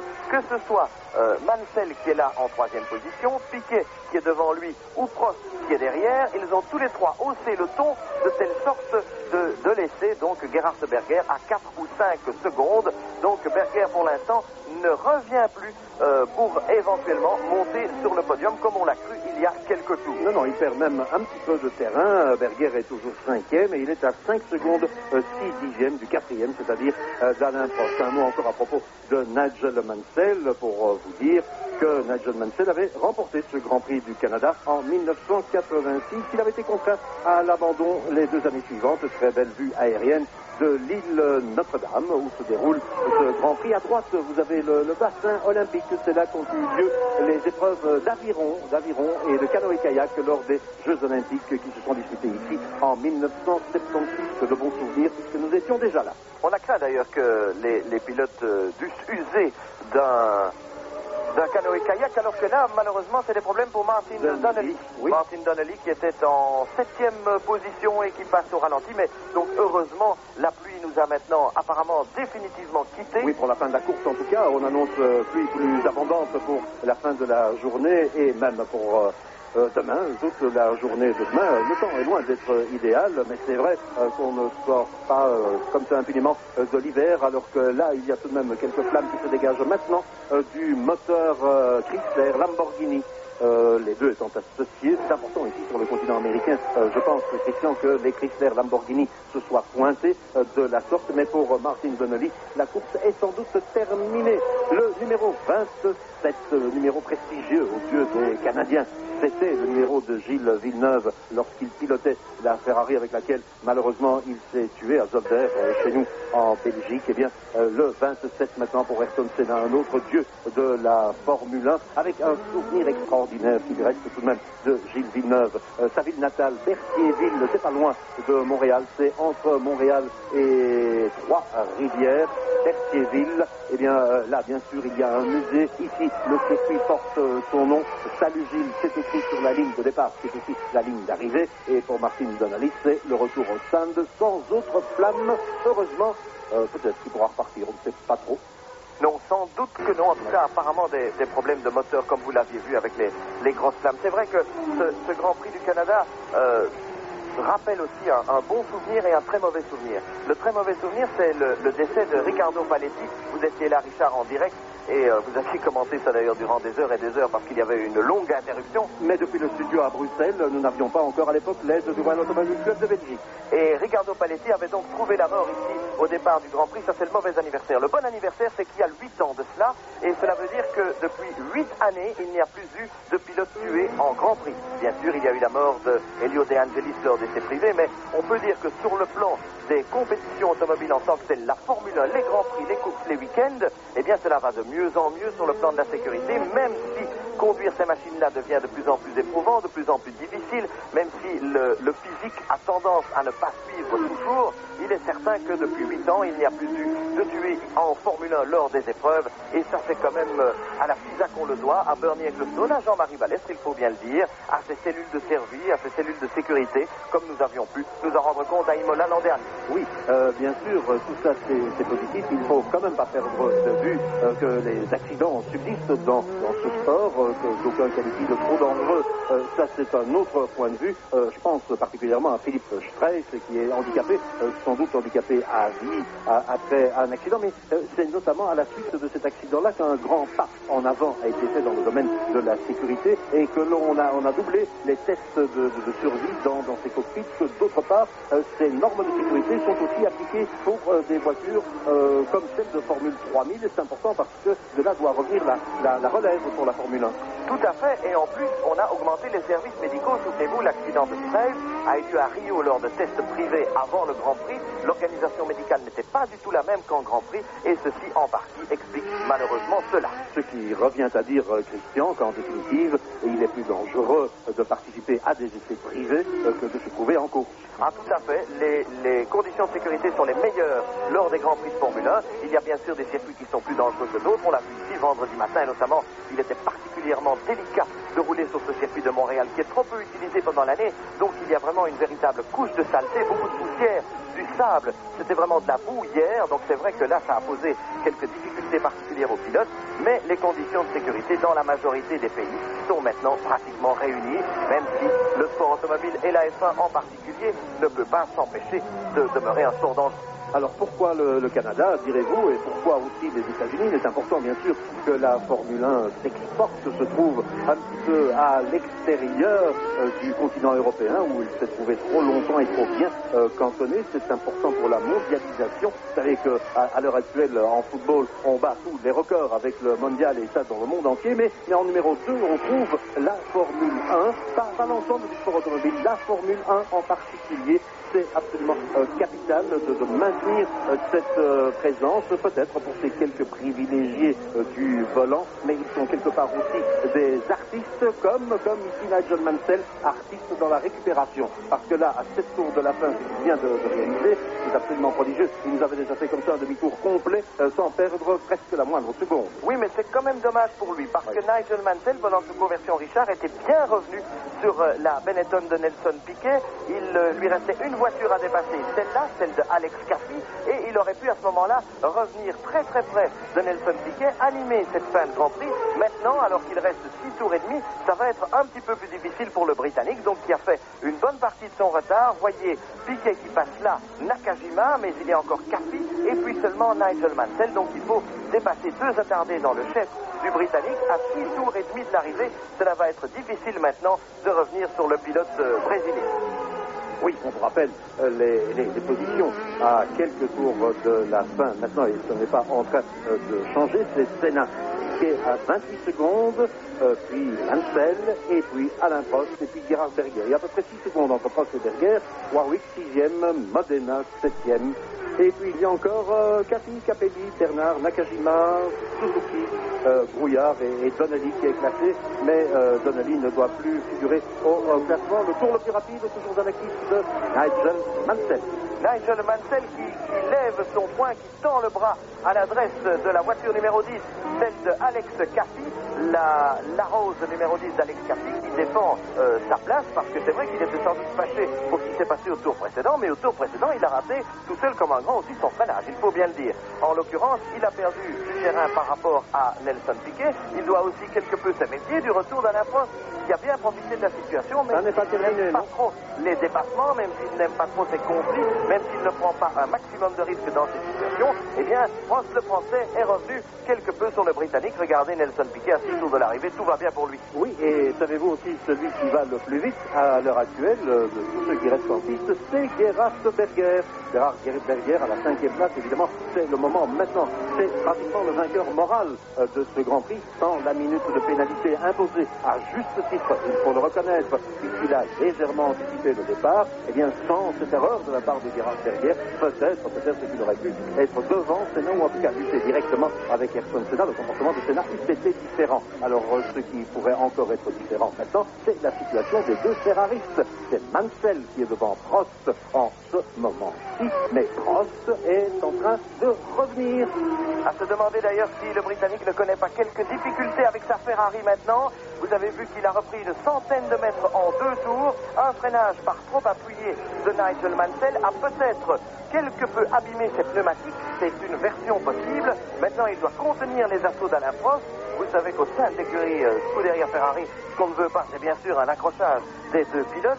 Ils s'en garderont d'ailleurs, on l'espère pour eux, parce que sinon ils se feraient taper sur les doigts. Mais Alain Prost est bien revenu maintenant derrière Nigel Mansell, et c'est au moment précis où Nigel Mansell a quelque peu raté son freinage tout à l'heure qu'il a commencé à perdre du terrain, ce qui arrange parfaitement les affaires de Nelson Piquet, mais aussi de Gerhard Berger, qui a moins de 4 secondes de retard sur Alain Prost, même si ça ne se voit pas à l'image, puisque, rappelons-le, il a eu 7 minutes de pénalisation au début de la course. Oui, est-ce que l'on peut dire, Christian, c'est sans doute que Nigel Mansell, avec ses difficultés, ses vitesses de raté, se trouve quelque peu déconcentré, ce dont profite pleinement Alain Prost. C'est pas lui qu'il faut faire la leçon, bien entendu. Alain Prost qui aimerait replacer le numéro 1 devant le numéro 2, même si c'est pas pour la victoire, mais en tout cas, ce serait pour une place sur le podium, et ça c'est capital, bien sûr. Alain Prost qui ne voudrait pas trop laisser filer Ayrton Senna en tête du championnat du monde. C'est un autre détail à ne pas négliger, car vous le savez, les pilotes sont à 22 points pour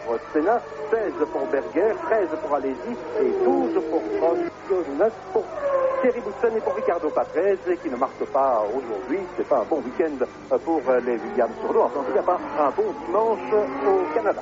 Mansell a repris son rythme, donc tout va mieux pour le pilote britannique après la petite perturbation d'avec Caffi de tout à l'heure. Donc tout va à nouveau mieux pour le Britannique qui ne doit plus se méfier pour l'instant des assauts d'Alain Prost. Revenir par contre sur Nelson Piquet, nous n'y croyons plus vraiment, encore qu'il faudra rester attentif pendant les 4 derniers tours de cette course bien sûr. Mais lui en tout cas, il aura fait une course sensationnelle tout au long de ce dimanche. Et il faut dire aussi que Nelson Piquet est aujourd'hui le plus âgé des pilotes en Formule 1. Oui, le plus âgé des pilotes, il aura bientôt 38 ans, Nelson Piquet. Et vous le savez, il vit toujours en compagnie d'une amie belge, à laquelle il a d'ailleurs donné un enfant. Et tout va bien parce que Catherine est ici ce week-end, comme elle était à Monaco il y a 15 jours. Donc il file le parfait amour. Voilà, tant mieux pour lui. Et tant mieux aussi s'il conserve cette position privilégiée avant le drapeau à damier, dans l'ombre, et même loin dans l'ombre de Ayrton Senna, mais à 3 tours de la fin.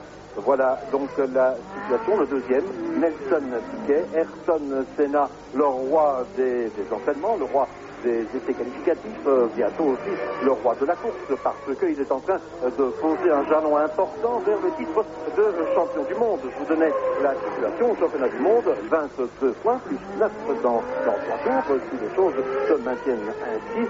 Face à qui? Eh bien, face à Gerhard Berger, évidemment, bonne journée pour Piquet qui compte 6 points à l'heure actuelle au championnat. Il va ajouter 6 points avec la deuxième place, il la maintient, mais l'essentiel à retenir, Christian, vous êtes bien d'accord avec moi, c'est évidemment l'option prise par Senna. Senna en communication avec Dieu, il le répète à chaque fois qu'on l'interroge le vendredi, le samedi et le dimanche, et Senna peut-être déjà en communication presque directe avec le titre de champion du monde de 1990. Tout à fait. Plus la fiabilité des Ferrari et le retour aux avant-postes des Benetton, la force de frappe de Gerhard Berger. Terrible, hein. Donc 222 maintenant Gerhard Berger. Donc cela veut bien dire que les McLaren Honda sont encore les voitures les plus fortes de leur génération et aujourd'hui plus que particulièrement, alors que là, Alain Prost est toujours derrière Nigel Mansell. Il n'est pas en mesure pour l'instant de l'attaquer, qu'en principe le restera ce classement tel qu'en lui-même. Donc avantage toujours pour Piquet devant Mansell et Prost, et puis l'homme qui fait sa course tout seul, loin devant, une course pour lui, c'est Ayrton Senna, une course également pour Gerhard Berger, tout seul, qui tente encore de revenir derrière ces deux-là, même si on ne le voit pas, et puis la course de ceux qui sont sortis aussi de la piste avec Nannini, avec Wilson, avec Alesi. C'était aussi une partie du spectacle lors de ce Grand Prix du Canada. Oui, un très beau Grand Prix du Canada. J'espère que vous aurez pleinement pris plaisir à le suivre au début sur Télé21 et maintenant sur RTBF 1 pendant quelques minutes encore avant le film de la soirée. Et d'ores et déjà, nous remercions la direction de nous avoir permis de continuer sur RTBF 1 ce programme en direct pour une victoire de Ayrton Senna. Et je trouve ça un très beau tiercé pour ce Grand Prix du Canada, même si je l'ai pronostiqué tout à fait par hasard, Christian. Senna, Piquet et Mansell, c'est très bien. Peut-être pas tout à fait pour l'intérêt du championnat, parce qu'on va avoir le sentiment, l'impression que Ayrton Senna va dominer, écraser. Le prochain rendez-vous, c'est le Mexique, et puis il y a d'autres circuits rapides, en l'occurrence la France, et puis l'Angleterre, et puis l'Allemagne, avant de venir en Hongrie et en Belgique. Mais cela signifie qu'avec Ayrton Senna, il faudra à chaque fois le pointer parmi le super favori, et encore aujourd'hui une petite trentaine de secondes d'écart. C'est énorme, même si on dit que les 3 autres grandes écuries, en l'occurrence Ferrari, Williams, Renault et également maintenant Benetton Ford, voilà Roland Brunsterad, non pas au téléphone, mais avec la direction de course pour bien indiquer que la fin est proche maintenant. Eh bien, Christian, si les 3 autres grandes écuries sont revenus, on peut dire que McLaren Honda, avec son budget de plus de 300 millions par course, eh bien, est reparti grandement devant, superbement favori du championnat du monde de Formule 1. Oui, tout à fait. Il faudra voir exactement ce que fera Ferrari avec son nouveau moteur V12, puisqu'ils ont retrouvé la fiabilité. On verra bien aussi ce que sera capable de faire le moteur Renault dans la Williams qui s'est bien comportée avec Thierry Woodson. Souvenez-vous, il était en bataille pour la 2e place. Malheureusement, il est sorti de la route. Donc, il y a encore quelques points d'interrogation, mais c'est vrai qu'à la lumière de ce que nous venons de voir, l'avantage est total pour les McLaren, et notamment pour Gerhard Berger, qui dans son tout dernier tour est maintenant de plus en plus rapide. C'est l'arrivée pour Ayrton Senna. Mais attention, Richard, il n'est pas certain du tout que Prost ne soit pas dépassé sur notre tableau de pointage par Gerhard Berger. C'est la dernière interrogation. Le dernier suspense, et en particulier pour moi, mais suivons avant tout maintenant le drapeau à damier que l'on présente déjà pour Ayrton Senna. 99 Grands Prix, 23 victoires, 46 pôles. Voilà le bilan chiffré, mais il y a plus que cela, il y a la manière, il salue tout le monde, il salue Dieu au passage, et nous respectons son mysticisme dans l'absolu. Il est entré là dans une phase qui a complètement changé cet homme, mais aujourd'hui c'est la perfection, évidemment, avec Ayrton Senna, et aussi avec Gerhard Berger. Lui a été frappé par le diable, qui l'a poussé un petit peu en avant. Et alors, qu'est-ce que cela nous donne pour le verdict final? Eh bien, pour le verdict final, que Prost a été dépassé par Gerhard Berger, vu là furtivement, et que nous retrouvons maintenant sacré Gerhard Berger, une 22,077. C'est son dernier chrono au tour. C'est le plus vite Gerhard Berger qui, pour moins d'une seconde, 9 dixièmes de seconde, a pris l'avantage sur Alain Prost. Mais, je le répète, là, c'était pour la 4e place. Ici, le point levé. Quel bonheur, quelle satisfaction pour Ayrton Senna et sa 23e victoire. Une bonne dizaine de secondes d'avance sur Nelson Piquet, 13 secondes sur Mansell. Voilà donc le podium de ce Grand Prix du Canada. Oui, et 15 secondes d'avance sur Gerhard Berger. Cela veut dire que Gerhard, l'Autrichien, a repris 45 secondes tout au long du Grand Prix sur Ayrton Senna, c'est-à-dire une grosse demi-seconde par tour. Il faudra le noter dans les tablettes parce que c'est très important. Cela ne veut pas dire que Senna n'aurait pas gagné aujourd'hui. Nous sommes convaincus qu'il aurait été plus vite, mais cela veut dire en tout cas que l'Autrichien que voici à l'image était en mesure de remporter ce Grand Prix ou de se battre avec son équipier. Il y a donc du neuf. Ce ne sera pas toujours aussi facile pour Ayrton Senna. C'est tant mieux pour l'intérêt de la course. Mais que diable, pourquoi est-il parti un peu trop tôt, l'échalas nonchalant? Oui, il y a peut-être tout simplement parce qu'il est mal assis dans sa voiture. Rappelons que Gerhard Berger, un peu grand, c'est le désavantage quand on a quelques centimètres de trop dans une Formule 1, bien, ce n'est pas tellement pratique. Il est plus confortablement installé, le Brésilien Ayrton Senna, qui avait amené pas mal de supporters. Voilà Gerhard Berger, voilà aussi Ron Dennis, tout sourire bien sûr. Vous avez souligné, vous avez analysé parfaitement, Christian Lahaye, la performance de Gerhard Berger. On tire aussi notre chapeau, bien sûr, à celui qui a été le premier sur le circuit. Il est brésilien, il s'appelle Ayrton Senna, c'est le dieu de la course, il faut bien le souligner de la sorte. Senna, Piquet, Mansell, Berger, Prost, et puis on va tout de même vous donner le 6e, c'est Derek Warwick à 2 tours, mais étonnant, Derek Warwick avec encore Modena, Caffi, Bernard, Capelli, Nakajima, Suzuki et Grouillard classé, Grouillard à 5 tours. Cela donne 13 pilotes à l'arrivée. Ils étaient 26 au départ. Le tour le plus rapide pour Gerhard Berger. La victoire ici pour celui-là qui la savoure pleinement. Et vous voyez encore, il serre les points pour Ayrton Senna, le drapeau brésilien. Les parapluies qui sont prêts, on n'en a plus eu besoin. Alors un mot pour conclure à propos des 3 absents, le trio d'absents. En tête, Thierry Boutsen, Nannini, Alesi, animateur. Peut-être pas au point de Ayrton Senna, mais lui il le fait avec tellement de maîtrise et de discrétion que les coups d'étincelle des autres sont à souligner. Il fallait sortir de la trajectoire, mais ne pas aller trop loin, ne pas prendre trop de risques. Ce qu'on fait cet après-midi, Boutsen, Nannini et Alesi d'ailleurs à 2 reprises au moins. Donc une petite erreur de jugement, mais ce que l'on veut de la part des pilotes, c'est qu'ils attaquent.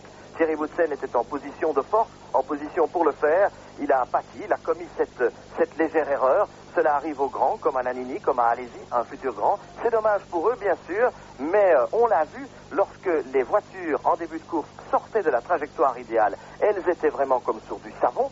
S'il faut à ce moment-là toucher les freins et, comme ils abordent un virage, ça vaut mieux, elles peuvent partir immédiatement en tête à queue. 3 pilotes en ont fait les frais ce week-end, pas celui-là. Ayrton Senna, son grand avantage, c'est de partir devant tout le monde, puisqu'il signe pole position.